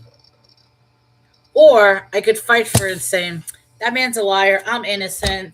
I'm not guilty. And it's up to God to decide. But the people who submit themselves, admit their guilt, accept Jesus, at that point, Jesus can come into our life and wash away those sins.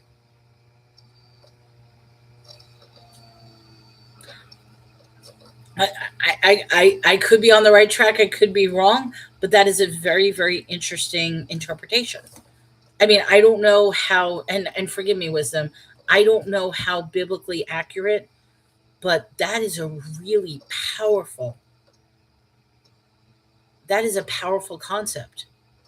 And it's amazing how it ties into, it really is. I mean, you literally just like bundled up this discussion. Okay, so it's in the Bible about the court. So this is very interesting. Jesus has the authority to take your guilt. But the key factor, I think, is, are you proving to be guilty or are you proving to be not guilty? If you are not, if you say to God, oh, I'm not guilty, that in itself would be like, okay, so now we need to examine both sides. And as God, as the judge and jury, right, you have to say you're guilty. So by praying before the court of heaven and saying, look, I am a sinner. I am guilty. Yes, I have done these things. I'm ashamed of these things. I don't like these things. I've done these things. God, I've done this. Yes, he's absolutely right. The devil is absolutely right. Satan, I've done these. So now that is the point where Jesus can come in and wash away that guilt and wash away that sins, and basically saying, yes, I know you're a sinner. Yes, I know you're guilty, but you are coming to me. You are following me. You are changing your life and being reborn, born again. That's powerful. That really is powerful if you think about it.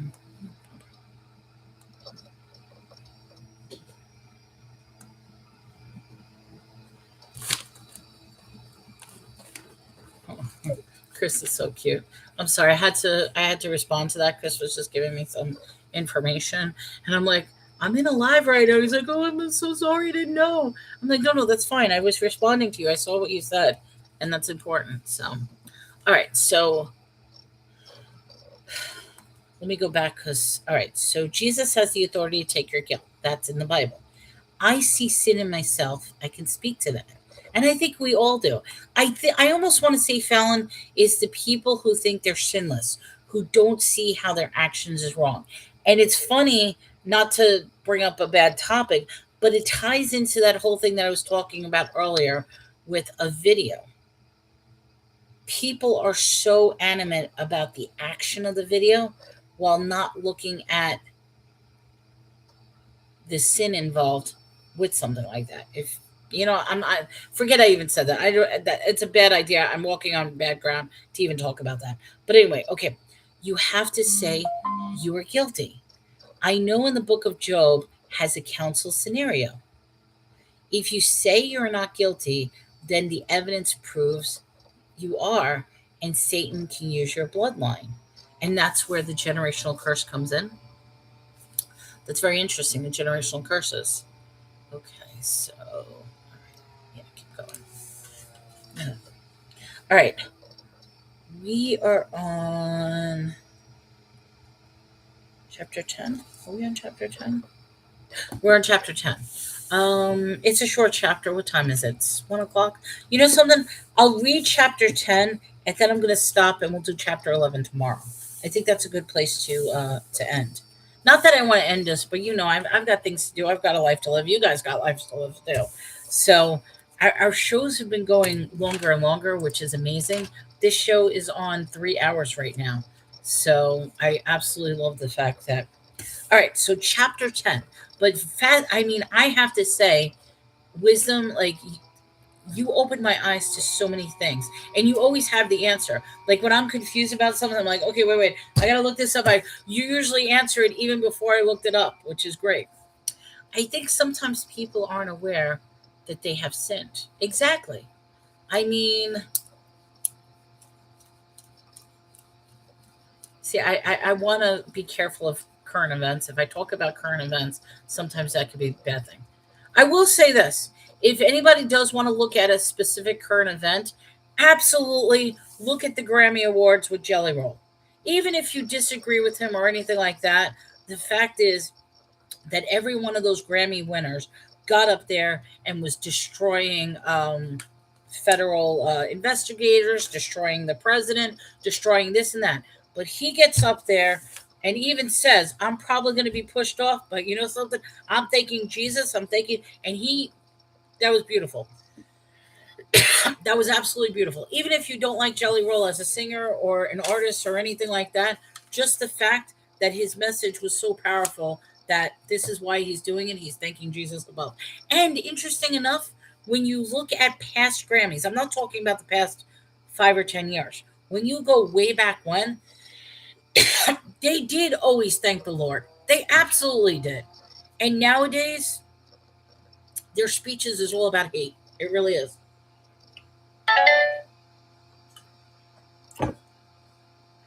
Wisdom says, I don't know him, but God bless him. If you look at his journey, because he used to be a very big man.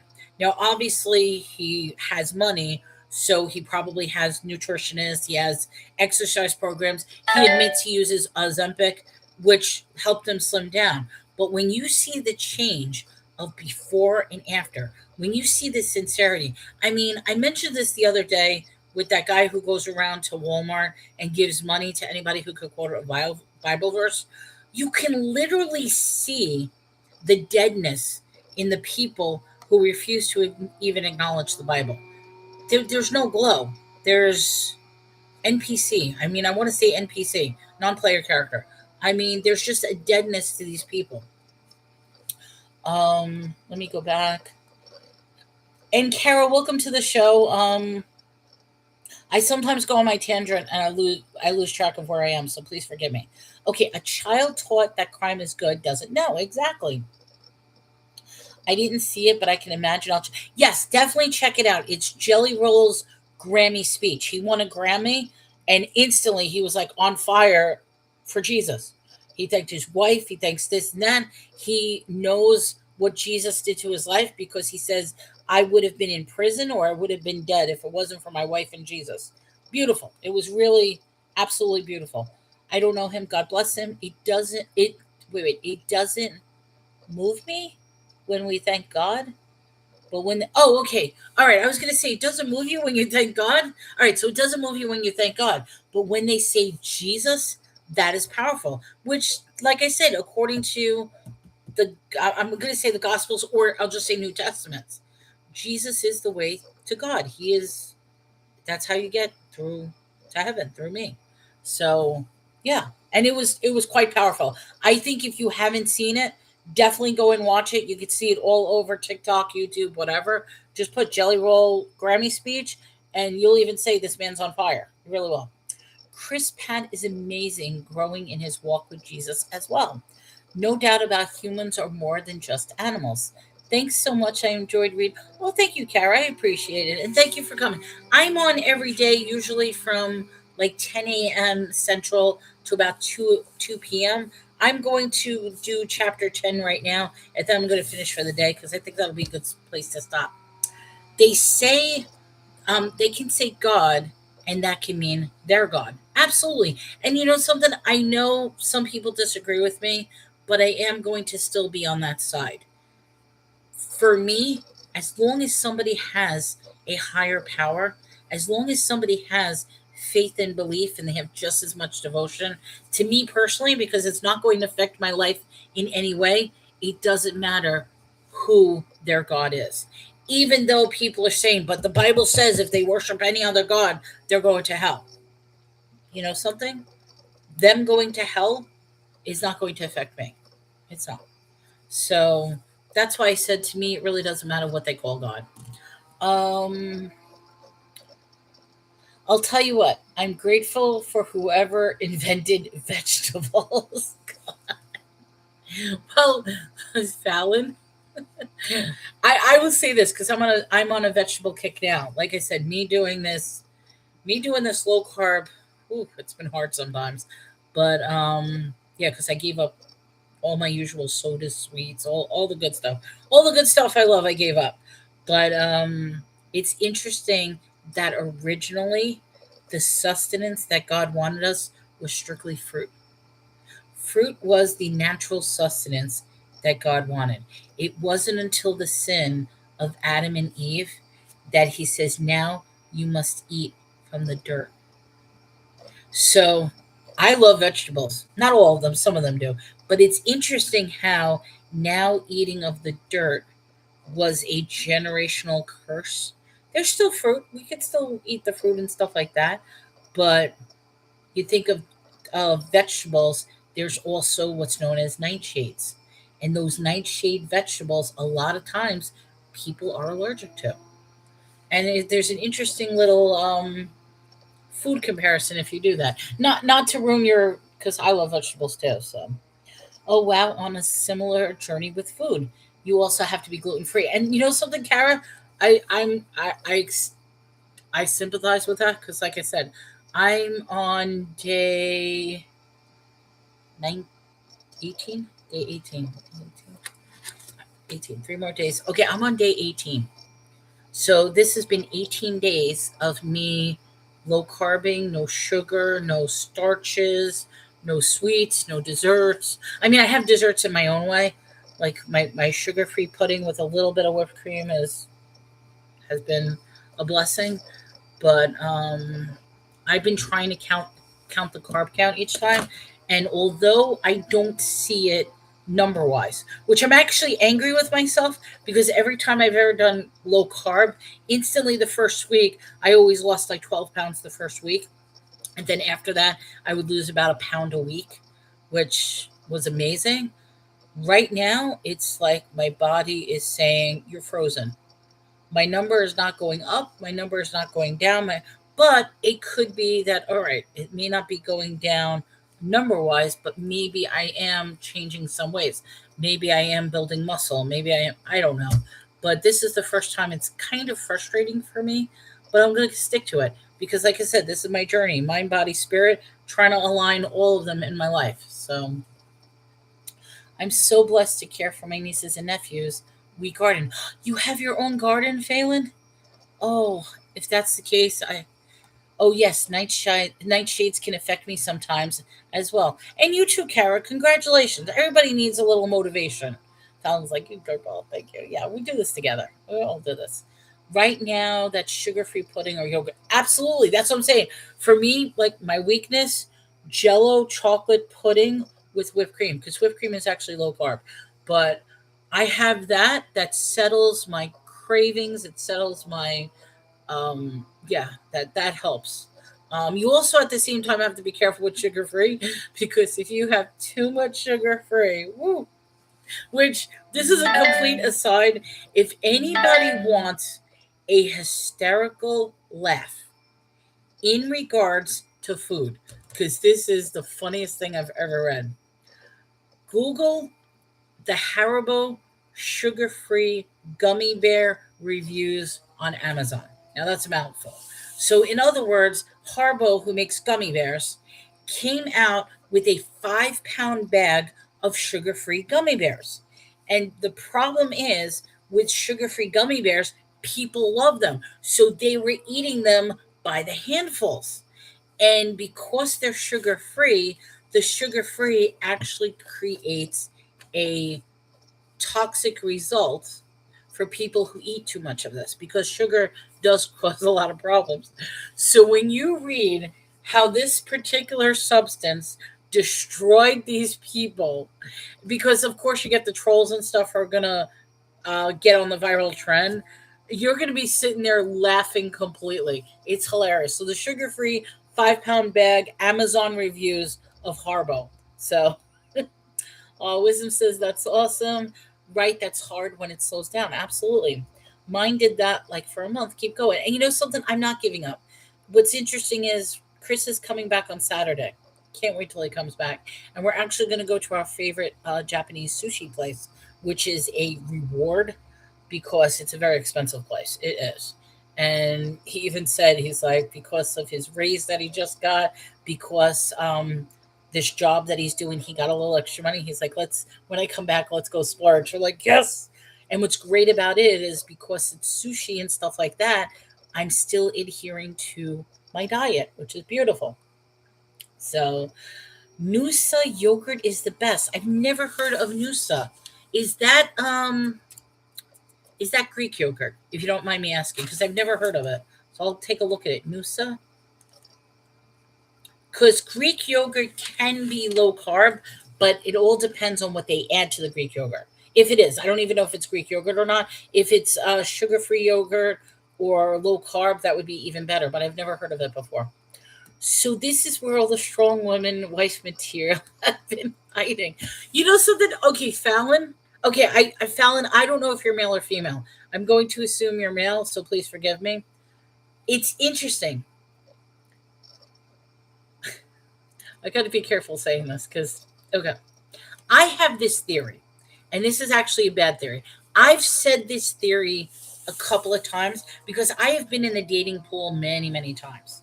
And even within the dating pool, I say, if you are single, and please forgive me if this is an insult, if you are single, then there's something wrong with you. And when I say that, people get, how dare you say that? How dare judgmental that I would say that? And I'm like, well, hear me out, reflect, and think about that. What is going on that is preventing you from being with somebody? For some people, it's the addiction to work. They are workaholics. They're going to work, work, work, work, work, work, work, and they're not going to have time to explore. So that's addiction number one.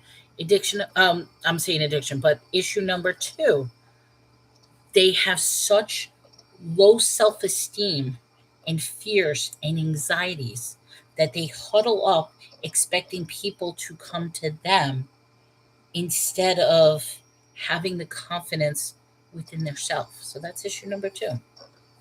Issue number three could be an issue that they don't even realize about themselves. Maybe they do have resting bitch face, for lack of better terms. Maybe their persona is always angry and upset. I mean, okay, I I used to do a segment called Dating Nightmares because I dated a lot of people. I was out there looking for somebody. I wanted somebody in there in my life. And it wasn't just recently. It's been all my life. So all my life I've been on dates. And I also had to reflect upon myself. What was wrong with me that people didn't want to be with me? But then at the same rate, I also had plenty of partners as well, but that's another story. So for some people, it's simply my weight and my size.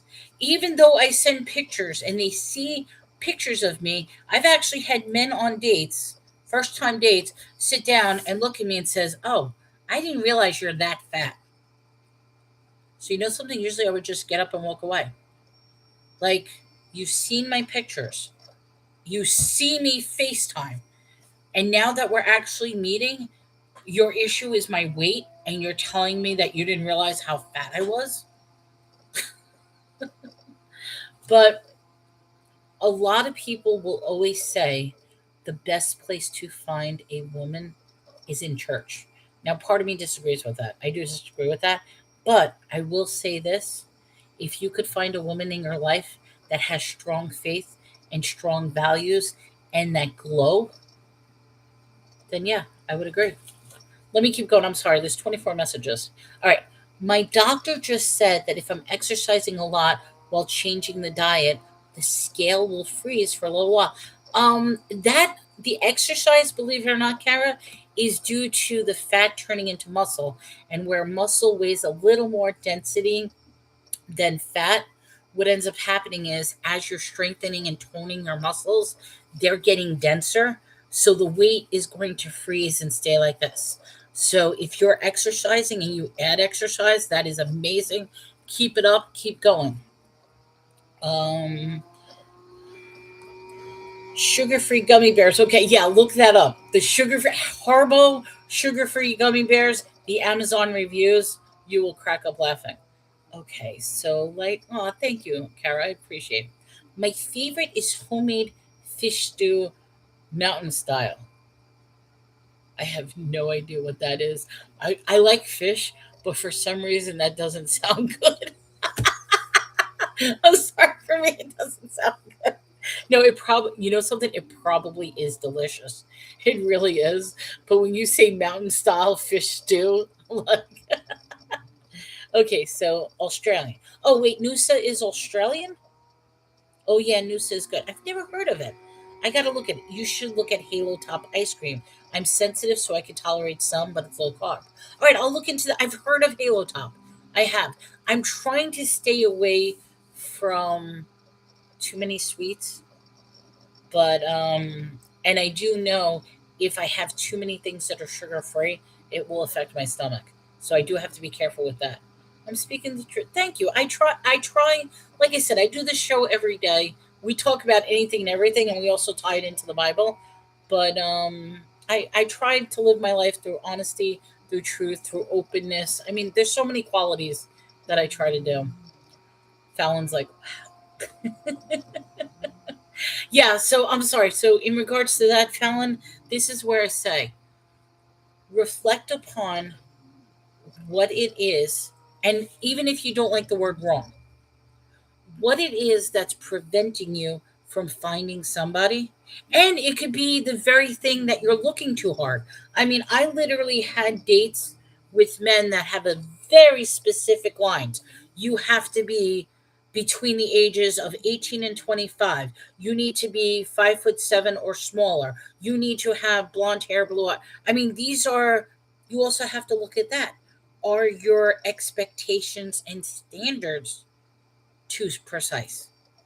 I mean, like I said, I have dating nightmare stories that I could sit here for hours on end as far as the mentality that people have.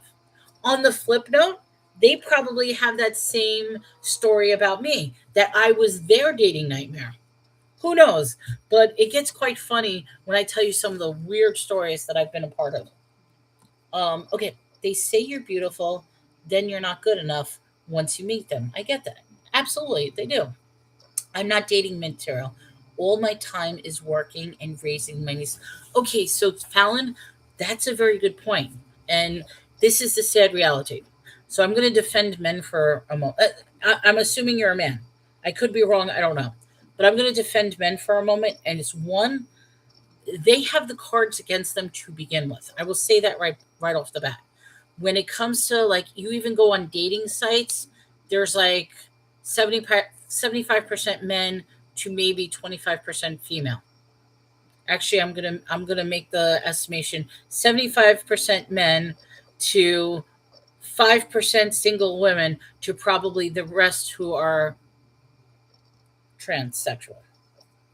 That's that, and I know you say that's not true. I'm absolutely going to say that very small percentage of women are actually doing that. And I'm talking about quality. I'm not talking about the ones that are just looking for a one night stand, because then that's the other issue. Most of them are just looking for one night stands. But the second thing is, you even said it. I says, what is blocking? You said, my time is working and my time is raising nieces and nephews. And the funny thing is, there are people, if you even have children in the mix, they want nothing to do with you. And that's sad. That is absolutely sad. And it gets even into a harder point the older and older and older you get. There's obviously going to be children somewhere in the mix. Unless you're truly like me. I was one of those rarity cases where I'm genuinely 45 years old and I never had kids. Never had kids. I can't have kids. That's sad. I can't. I mean, you have no idea how me personally takes it as a failure of a woman that I cannot have children. And that really hurts. But that's what ends up happening is people will judge you for that. The only thing I will say is by you flat out saying I'm not dating material, I would say almost is that because of experience, which makes the lack of confidence. So about the weight part, keep going, Kara. Seriously, stay on track, stick with it. You are wanting to change your habits to eat and want healthier for sure, and that's exactly and what frustrates me so much is when people come in and say how fat I am. Yeah, it's frustrating. And I know they're going to keep doing it. You know something? Because, but even when I lost weight, like there was a time, I mean, right now, I'll be honest, I'm the most fattest and most unhealthiest I've ever been in my life. That's how bad I let my life go. And I'm trying to fix that. I am trying to fix it. It's going to take time. There was a point in my life where I lost 60 pounds. And when I lost 60 pounds, I felt energetic. I felt wonderful. But yet people still said, you're fat. And that became frustrating because basically I was fat my whole life. And I mean, for some people, they could say, well, that's your problem. You were fat all your life. You live in that. You eat too much of this. Honestly, sometimes it has nothing to do with eating. And I'm not trying to make excuses. Sometimes it really does have to do with how your body works, what ailments you have, what physical issues, and what medical issues. Chris, Chris, no matter what he eats, Chris, bless him, he can eat pounds and pounds and pounds and pounds of food. He actually eats so much more than I do. Like I have to sometimes like remind myself to eat because I forget that because he keeps eating and eating and eating, sometimes I'm not in that mix of his food intake that I have to remind myself, oh, wait a minute, it's been so many times because I'm thinking because I prepared his food, I actually prepared myself food. I'm like, no, wait a minute, I didn't. But in his case, he's thin as a rail. That is his body's metabolism. He can eat 10 times more than I eat, and he'll still be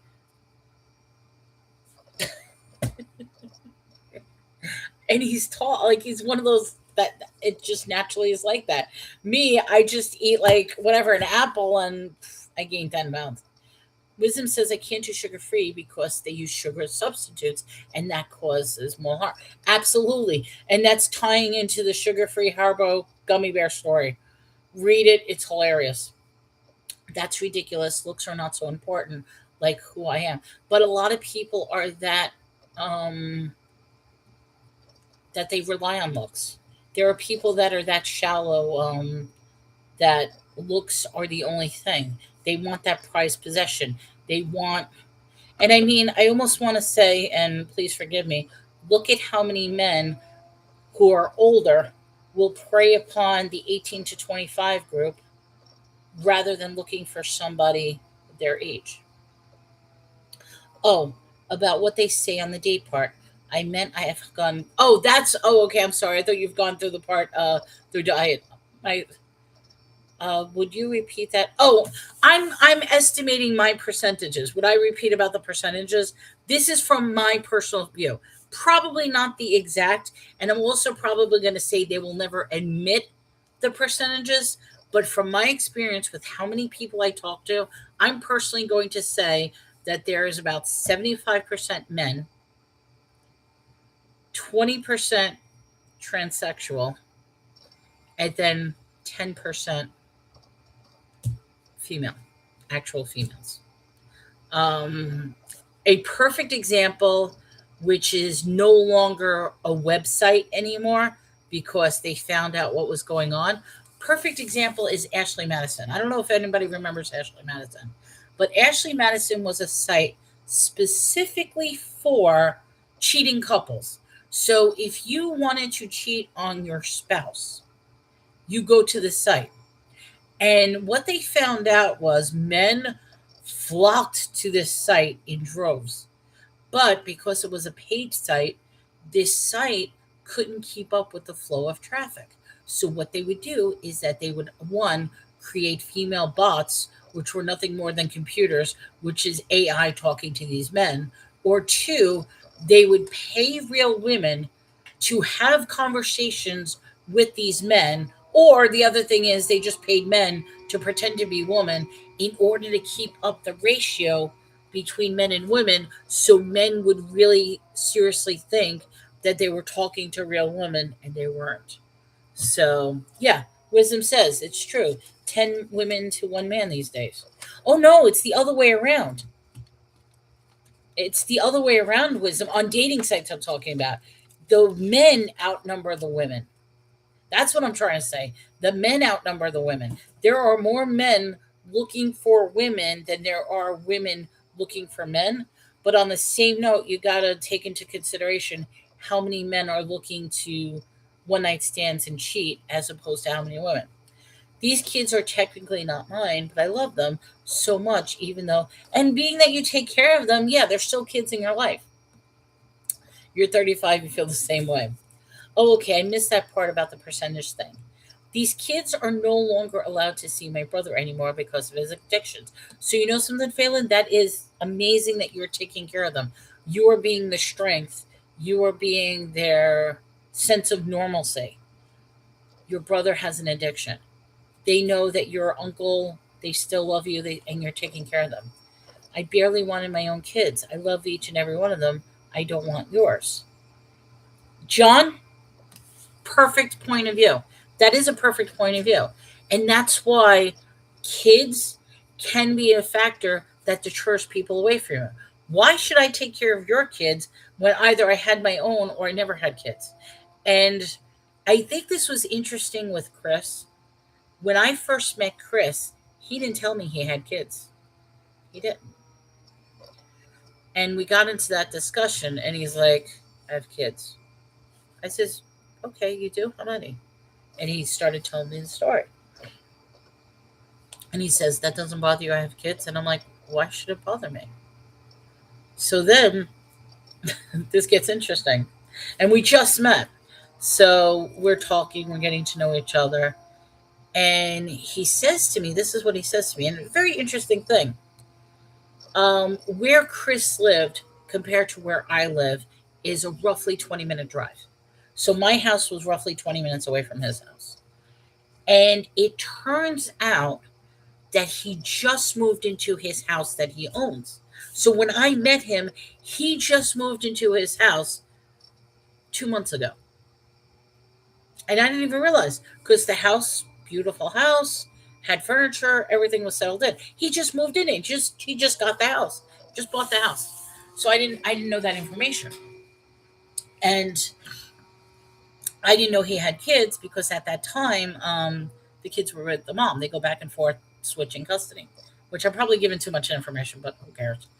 And one of the things that he made mention of when I stayed over, he says I have to. He says I won't be able to see you tomorrow because I have to pick up my son and then I have to take him to school. And I looked at him. I'm like, what? He doesn't take the bus? Like, doesn't he take the bus? Like, why do you have to take him to the bus stop? Like that's what he said. He says I have to take him to the bus stop. And I says, what? Your son, which his son at the time was 17 years old. So, yeah, 17. His son's 17 years old. And I'm like, you got to take your son to the bus stop? He's 17 years old. Like, what do you mean you got to take him to the bus stop? And it turns out that because his son was 17 years old in his last year of school, about to graduate, he elected not to transfer him on his senior year to keep him at school so he could graduate where his friends were, where he knew the teacher, where he was. So every day he had to take his school and drive 20 minutes just to take his son to the bus stop rather than school itself, because it turns out the bus stop where the kid was an additional 20-minute drive.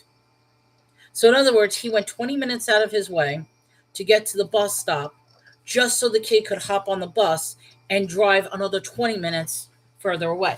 It didn't make sense to do a 40-minute drive when you could do a 20-minute drive. And it turns out, irony, the bus stop that he drops his kid off was 3 blocks away from where I lived.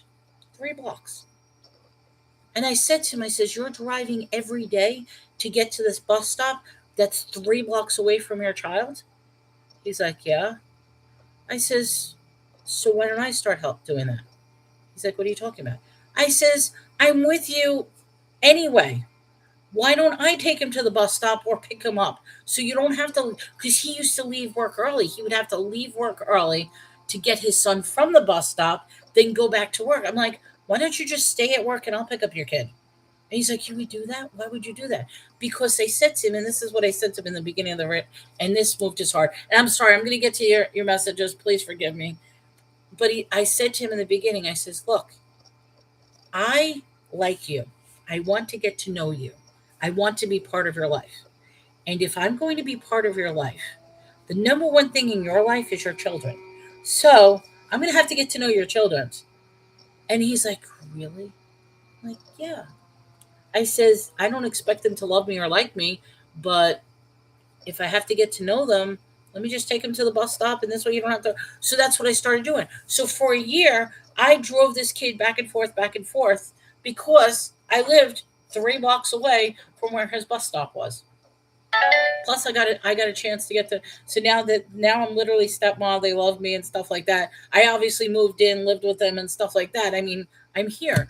But the moral of the story is, if you are going to be in a relationship, you are going to have to accept the kids as well. They need to be part of your life. And he was so impressed by that because his former girlfriends, the one thing they said is, I want nothing to do with your kids. I'm with you, not your kids. So it was so refreshing for him to somebody said, well, wait a minute, if I'm going to be with you, your kids are the most important thing. So you know something? Even though whether they like me or not, they're going to be the most important thing for me because I'm going to protect them as much as I can, whether they like me or not. Okay, let me go on. I'm sorry. I'm blabbering. Okay, so the kids are no longer allowed to see my brother because of his addictions. I barely wanted my own kids. I love each one of them. I don't want yours. And that's the mentality people have. I've already taken care of my kids. Why should I now take care of yours? Most women are in a relationship with a man who is in relationship with a man. That's true and that's sad. Kara's like, I get it. Prayers. It's crazy how that works, isn't it? I didn't eat much and my ex-husband ate so much. And that's exactly between me and Chris. Girl, stop making excuses. You are how you are because Dr. Oh, you know something? I know that's an insult and maybe there's more insults. I despise Dr. Pepper. Dr. Pepper is such a Texas thing. I lived in New York. I was born and raised in New York. And you know something? Dr. Pepper was the bottom shelf garbage. Whoever bought Dr. Pepper was like poor, pathetic, and disgusting. Now I come here and Dr. Pepper is number one and people drink it like it's a drug. So I almost want to say, because you even say to me that Dr. Pepper, so you must like Dr. Pepper. I think it tastes like cough medicine and it's disgusting. But that's only my opinion. Anyway, especially when life gets extremely stressful. I eat nothing. And you were the heaviest. Yeah, I was the heaviest that's ever been. I went through the diet part too. And you know something? I'll say this. I changed my mindset. I don't call it a diet. I mean, sometimes it slips out. It's a diet. I actually call it a lifestyle change because for me, diet has always been temporary and I give up too easily. Now, this is a lifestyle change and I have to look it into a form of habit. And really need, I really need to focus on it and change on a daily basis. Every day, it's going to be a new battle. It's and like I said, the percentages that's insane with the percentages. That's not accurate. That's my experience. Just remember that. I don't agree with cheating, and people do it. That's the sad thing. I mean, I have to say, I value the fact that Chris is so heavily monogamous. I've always wanted a monogamous relationship. Sorry, you got to get down for a minute. Because every single one of my partners, every single one, cheated on me, and I never cheated on them. Like my belief system and my faith has always been in monogamy and connection with one, and the people on me never wanted that. So I am blessed that Chris is like that. Living on a prayer right now, that's crazy. I agree. No troubles either. You are protecting and caring for them. Absolutely. Fallon, you are protecting and caring for them. Amen. That's amazing. I have had to take my brother into the driveway more than once for putting his hand on them. Ooh. You know something? I'm glad that they have a rock in their life, and that's who you are. You're absolutely their rock. Being cruel, not how you toughen them up. They need encouragement, understanding, and pointers. Absolutely. And see right there, you're a great dad, Fallon. Absolutely.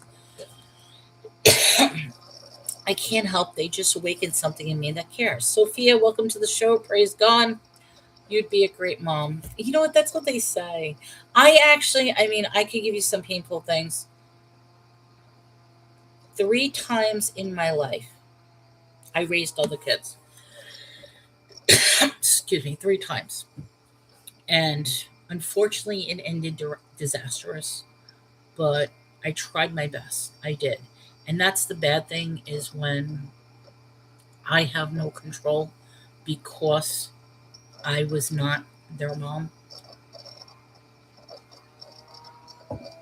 And some of those stories really, really upset me. It really does. I mean, that's my past. But I literally raised 3 sets of children for another person because those people were not able to handle their own kids. So, you know what they need you? It sounds like they're you're calling. I need them too. We have so many laughs, and that's great. Fallon, that's beautiful. And you know something? This is the way I look at it. Someday, at the right time, when you least expect it, a woman will come your way. Right now, you even said it's your calling. You have so many laughs. Right now, that's where you are in life. I almost want to say with Chris, for the past 8 years, he was on his own. He was going from relationship to relationship after what happened in his personal thing. And it took him and me meeting each other, which even that I still say is an act of God. I'm going to say it, and I'm going to say how we met and under the circumstances, which I'm not going to get into. We should have never met.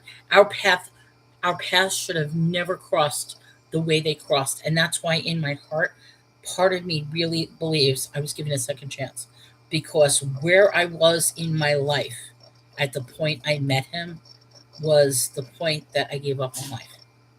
And I said that to him. I said, Chris, part of me thinks in some other dimension, I already went through the atrocity that I wanted to do to sever my life. But I was given a second chance.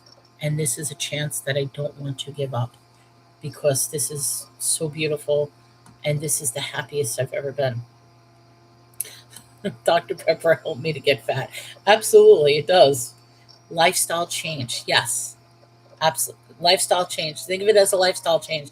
You are changing something permanently, not temporarily, not on a fad, not jumping on the bandwagon because other people. You are doing something that's changing your life, and if you keep with it and stick with it, yeah. The family dynamic between you 3 sounds, and it is. It sounds amazing, Fallon. 2 girls, 11, 14, and one boy, 12. They're all my favorites. Chris, he is an amazing kind of Fallon. And I can't wait till he comes back. He comes back on Saturday. So I'm like, you're coming back finally. I don't think you realize how much you give, how much good you give by your life. Thank you, Fallon. That does mean to me. And it means that's me. Not not that it's mean to me. Sorry. That means a lot to me. It really has strong meaning for me because like I said, I'm this is my own personal journey. This is my legacy. I don't have I never had like a story to tell to anybody. And I really thought when I did this, this was only going to be for me, that nobody would ever come into my life. That's how I figured. I figured nobody's going to listen to me, nobody's going to come into my life. But because people actually do come into my life, conversations are made, friends are made, people are sharing. I feel like this is so enriching for my soul, for my mind, for my heart, for my knowledge. I mean, just as much people say that, wow, I've learned so much from your lives, is the reverse. I have learned so much from your lives. Oh, I just got the puzzle. So, you know what that means when I get the puzzle? This happens all the time.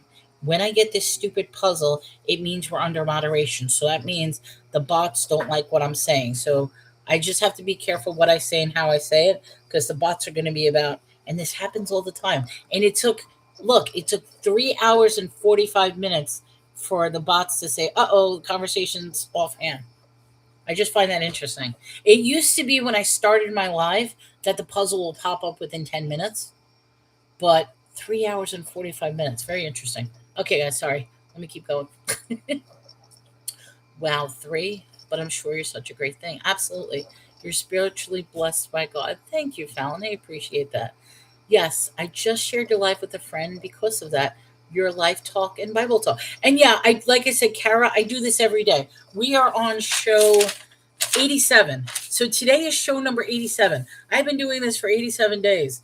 And it just started out with me doing it for about an hour. Now these shows are getting to like 5, 6 hours. And I'm like, how am I doing this? But you know something? I said I was going to read chapter 10. I think we're going to stop here because I think the conversation is more important than keeping on reading. But that doesn't mean I want to dismiss this, because every day it's amazing how whatever the topic is at hand circles back into exactly what the Bible is saying. Exactly. I mean, this morning we started talking about jury duty. That was the topic of jury duty. And how does it come? It came full circle when wisdom was teaching about the jury before God. And it tied in so much. And it's beautiful how all these stories come into play. And I always leave it in open forum. No matter what your opinion is, the only thing I request is respect, no foul language, and to accept each other even for our differences. You don't have to agree with it. If we disagree, that even makes it beautiful if we can actually converse why we disagree. But as long as it's kept respectfully, if it's not, then obviously people get muted. And people get so upset when I mute them. I mean, look at what happened yesterday and today, if you were here. The people keep coming in. Why did you mute me? You're rude. And then that person has the dare to say, why is this show all about you? You are a dictator. And I laughed. I still think that's hilarious. Why is this show about me? Because it's my channel, my content. This is my show. Of course it's going to be about me. Like, I'm sorry. I couldn't believe that comment. Like that I started laughing in sarcasm. It's like, this is my show. I can do whatever I want. Sorry. All right. But thank you. I appreciate that, Kara. I really do. Yeah, very busy. I'm just glad I know a lot of things like repairing and fixing. That's a blessing. Chris is very, very handyman. And me, I am the complete opposite. I warned him. I said, when it comes to fixing things like mechanical stuff, just pretend I'm completely clueless. And he didn't realize how bad that cluelessness was. Like, for example, I have a lot of problems naming tools. So if there's a specific tool and I try to describe it, he even has his mouth open like, there was, what was it? I had to get a socket wrench, I think it was. So I'm like, I need the thing that has the circular thing that you attach and go cha-chung, cha-chung, cha-chung, cha-chung. And he's like, what? I says, it has this round thing. You stick it on the little thing and go chung, chung, chung, chung, chung. So like the way I described tools, it's funny.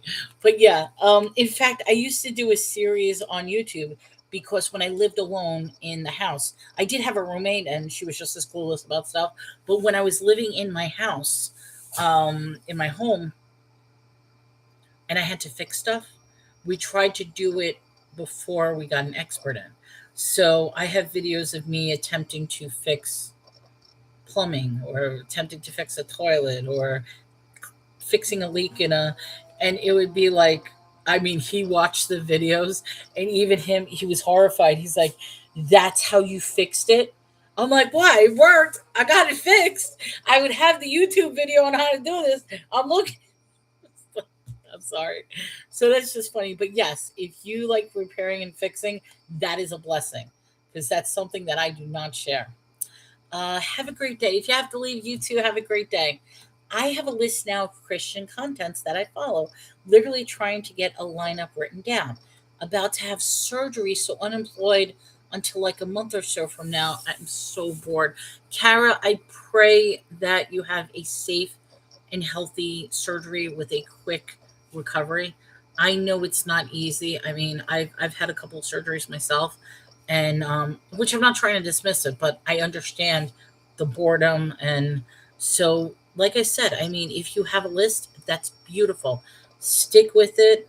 Bounce around, do whatever. I mean, either way, the way I say this, and I tell everybody, I'm like, I'm online unless I have like an appointment or something like that. Like right off the bat, I could tell you guys I'm not going to be here Saturday. Saturday, I'm not because I have to go to the airport and pick up Chris. He's coming home. Yay! I'm so glad.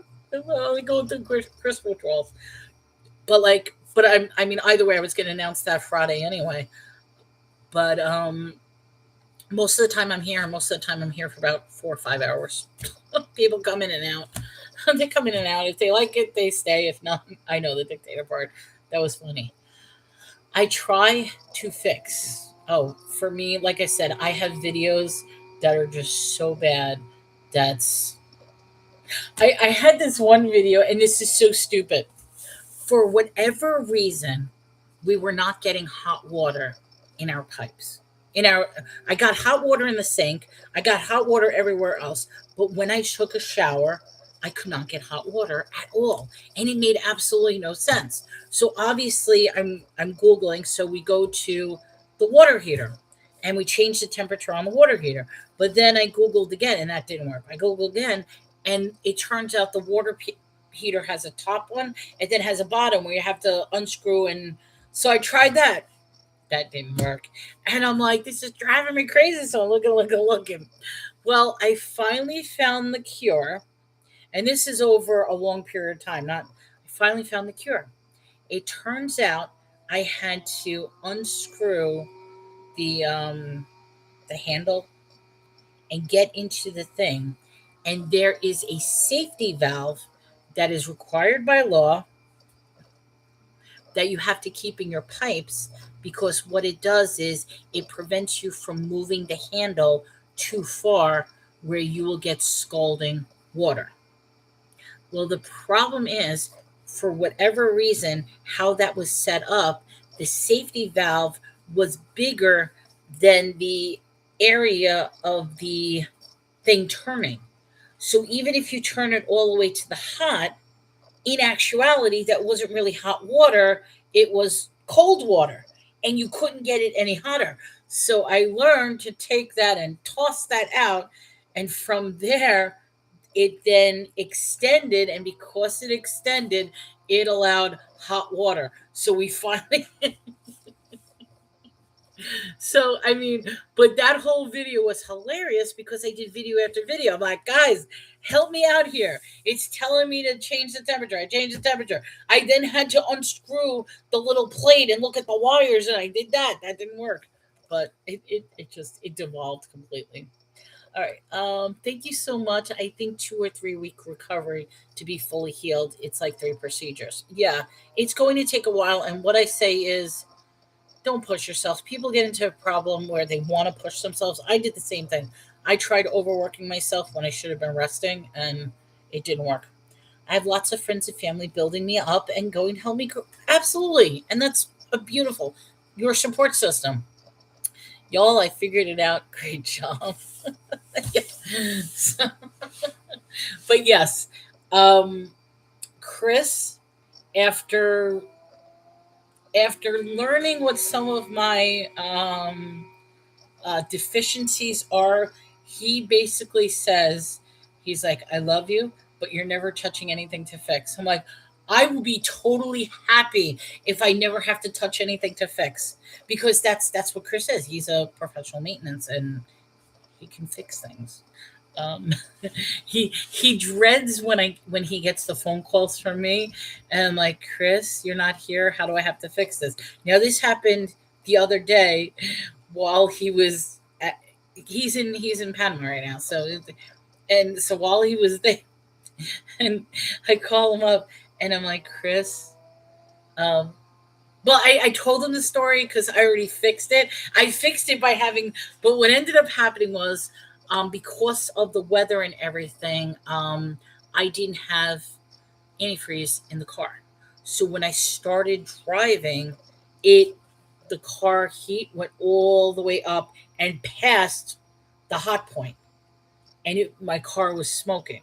So I pulled on the side of the road, and he always keeps antifreeze in the car. And he even said, if it ever starts getting hot, make sure you put antifreeze in it. Well, I didn't realize I should have did it before I got on the road. So I go to the car. I'm like, oh, it needs antifreeze. Open up the hood.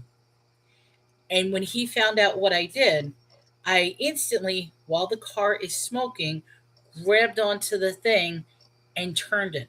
Must have been an act of God. Act of God, because he's like, you touched it while it was smoking.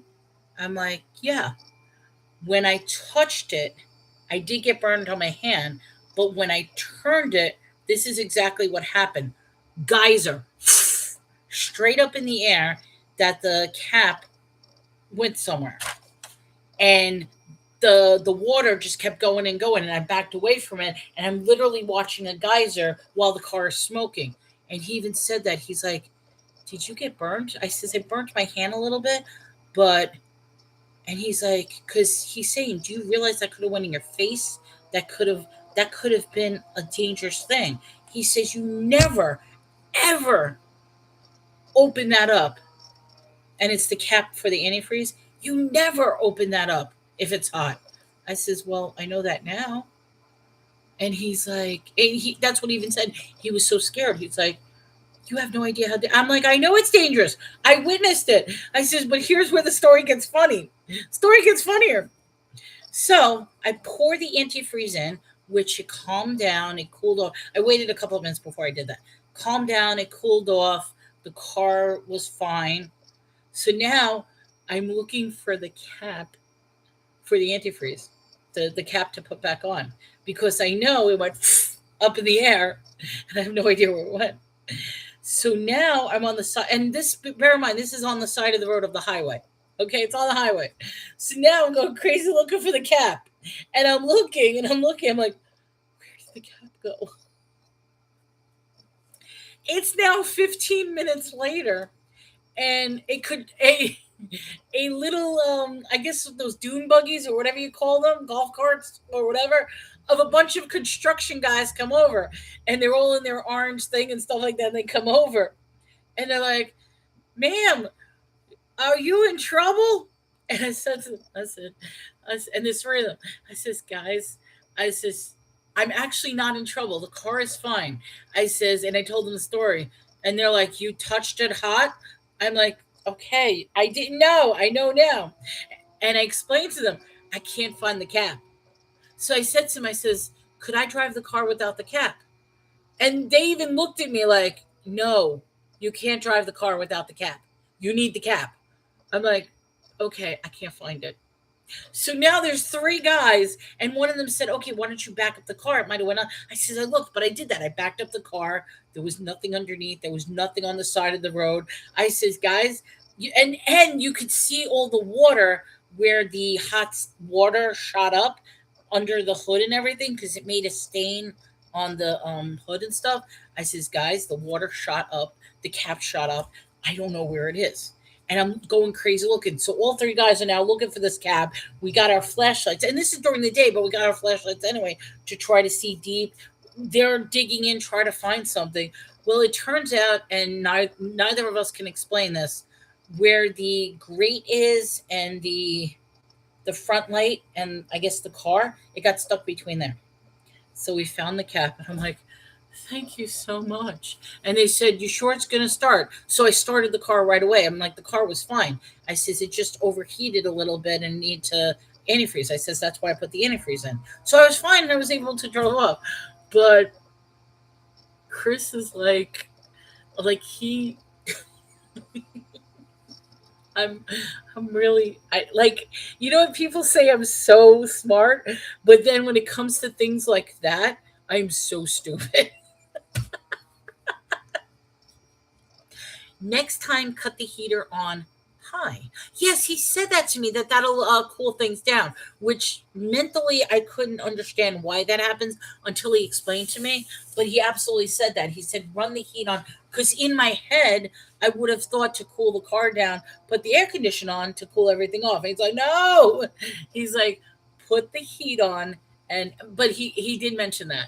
So, so yeah, Kara's like, you're literally, I know, I'm clueless, absolutely clueless, and just get somewhere to park for. I ended up staying there for about 30 minutes, and I mean, it took like 20 minutes just to find the gap. So the car did cool off without a problem, and once I had the antifreeze in, and once I was able to travel, it was no big deal. But he even says to me, he's like, I love you, Melanie, but don't try to fix anything. I says, Chris, I'm not. I says, I have you in my life. I'm not going to fix anything. Believe me. I says, if there's something wrong, I just have you do it. Just do it. In fact, I gave him something. I says, by the way, you have a job for Saturday if you can do. And he's like, and I told him, I says, I know I have the equipment to do it. I'm not going to do it. I says, you're doing. He's like, no. He's like, no, you're not doing that. He's like, I'll fix it when I get there. I'm like, it's fine. I says, it's no big deal. I can wait until Saturday. It's a little thing. Doesn't affect my day to day. I says, but when you get home, can you please fix that? He's like, absolutely. So the heater pushes the heat off. Exactly. It takes the heat off. Whereas if I had the air conditioner on, it would just make it hotter. So that's why I was like, no, don't put the air conditioner on. Put the heat on. Keep the heat on.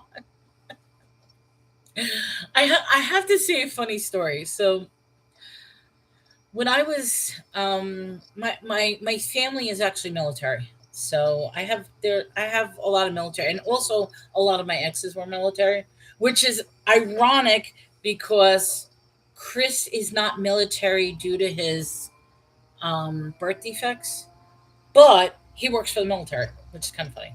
So that's why he's in Panama City right now, which is kind of funny. Anyway, because he's on an assignment. But what was I saying? I'm sorry. Uh, so my family was military, and when I was in high school, I thought about going into the military. I'm like, something, be my family is in. There's a long line. Let me go to the military. So I took what's known as the ASVAB test at the time, and it's the entrance to get into the Air Force test. And I decided just to take it for fun. Is it really for fun? I don't know. It was fun. But it's a multi part test, and each part of the test had 50 questions. And there happened to be an automotive section on the test. Now, bear in mind, I was in high school, and this was before I even owned a car. So at that time, I didn't even own a car. So here I am taking a military exam on cars, on automotive. And I guess they just wanted to know your general knowledge and this and that. Well, here's what the amazing thing. So when I finished the test, I was actually called in by the commander, the representative and stuff like that. And he sits me down and he says, I have to talk to you about something. And I'm thinking to myself, "Uh, what, is something wrong?" And he says, you scored 100 on every single test. I says, oh, did I? I says, wow. I says, okay. like to me, I'm like, okay, I scored 100. I'm like, he says, except for automotive. And I says, okay, is something wrong? And he says to me, and don't even, I can't even tell you which day. He says, out of 50 questions, and he says, statistically, I don't even know how this is possible. He said that to me. He says, even statistically, I don't know how this is possible. But he says, out of 50 questions, you got 49 wrong and one right. 49 questions wrong and one question right. I can't even tell you which one I got right. I have no idea. But he says, what happened? And I looked at him and I'm like, sir, I have no clue about cars at all. I can't even tell you a thing about cars because I really don't know. And he even says, he's like, did you skip a line or something like that? Like, is that what's wrong? Because he says, even statistically, in a multiple choice, how do you get 49 questions wrong when you score 100 on everything else? So, like, but they instantly wanted me to go straight into the military. They're like, oh no, we want you. But I ended up at the time because my direction at the time, much different direction. And it's one of those catalytic moments in your life that I wonder if I continued on the direction that I was heading, because it was like a brilliant direction, where my life would have been now. But let's just say, I mean, I almost want to say God works in mysterious ways, but yeah, where my life was going compared to where it ended up and the in between, what happened to me, I have no idea. That's why part of me believes in the multi-dimensional universe, because certain moments in my life, if I would have chose this versus this versus this versus this, completely different life. And that's why even with Chris, I'm like, and I say this to Chris, I says, Chris, I don't know how impactful you understand as to where I was when I met you. I says, literally, this is no joke. When I met you, I was ready to cease to exist. I was at the point, and I said to him, I says, honestly, you probably were the last. I says, I probably was going to go on a date with you, and after the date was over, I probably would have went home. And I even had a little I had a little story of how I was gonna, but I says, once I met you, no, no. And then the fact is, he's a man of God. He believes. He's a believer. He prays. And I says, that to me, that alone is, I says, that's why I strongly believe. And even though I've been with him now, a year and a half now, it's a year and a half. I said to him, I says, this is my journey. I'm like, if I'm going to make an oath to you before God, I need to have that relationship back with God once again. The relationship that I walked away from with God, the relationship that I denied. So, whether Jesus, God, whatever you want to say, but there was one point I had a strong relationship with Jesus. I said, but I chose to walk away. And the thing is, and he told me, he says, but Jesus never walked away from you. I says, I'm realizing that now. I didn't realize it at the time. So that's my beauty and my testimony and this and that. But it's amazing. It is. And I do have to say, this journey is amazing for me. Every day I come here and every day I have a lesson and I learn something from everybody else. And it ties all together between even today, the story of the jury duty, the dreams, everything just ties together. The building upon building. I mean, how much have I say?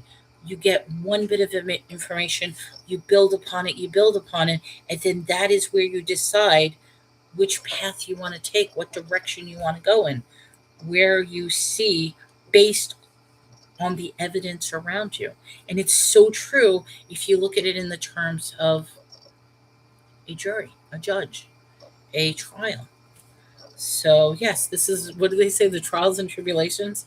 This is my trial, and I'm going through it. And right now, I'm going through the evidence phase. So, people have to forgive me because I still have to get to this evidence. And part of the evidence involves, and I'm just going to point out, let me just get to that page. Part of the evidence involves this because this part is even before I get to the New Testament. So look how much evidence I still need before me that I need the prosecutor side and the defendant side to come into my life. But you know something? In my heart and in my head, I'm already with Jesus. I really am. Even if at some times I might say things outlandish and accepting all beliefs, but that's where I see myself. I'm so glad you're still here with us. Thank you so much. But I'll see you. Oh, you gotta go. That's all right. I'm ending it here, Kara. I said I wasn't gonna go, and it's a good time. So we're ending it at a perfect time. So that was just my long-winded goodbye. So what that means is tomorrow, guys, is going to be show number 88.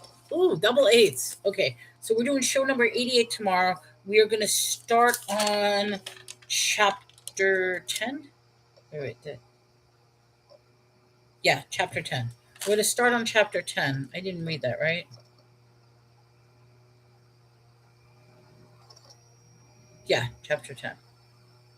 All right. I got confused which chapter. Yeah, because I said I was going to read chapter 10. I'm not. We're starting chapter 10 tomorrow.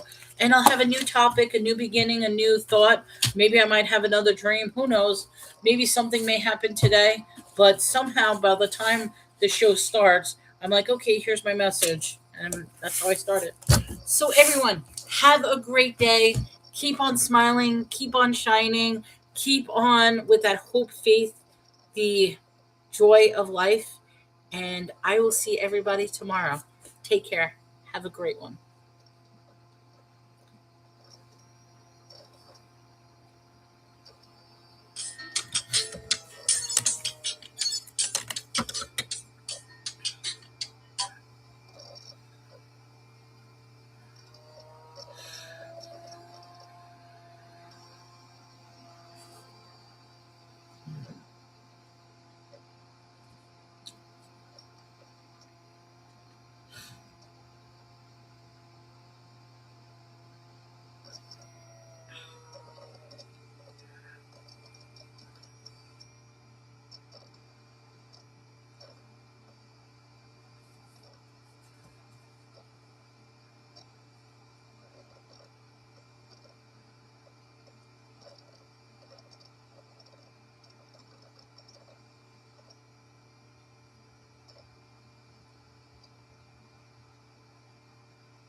Oh, I forgot.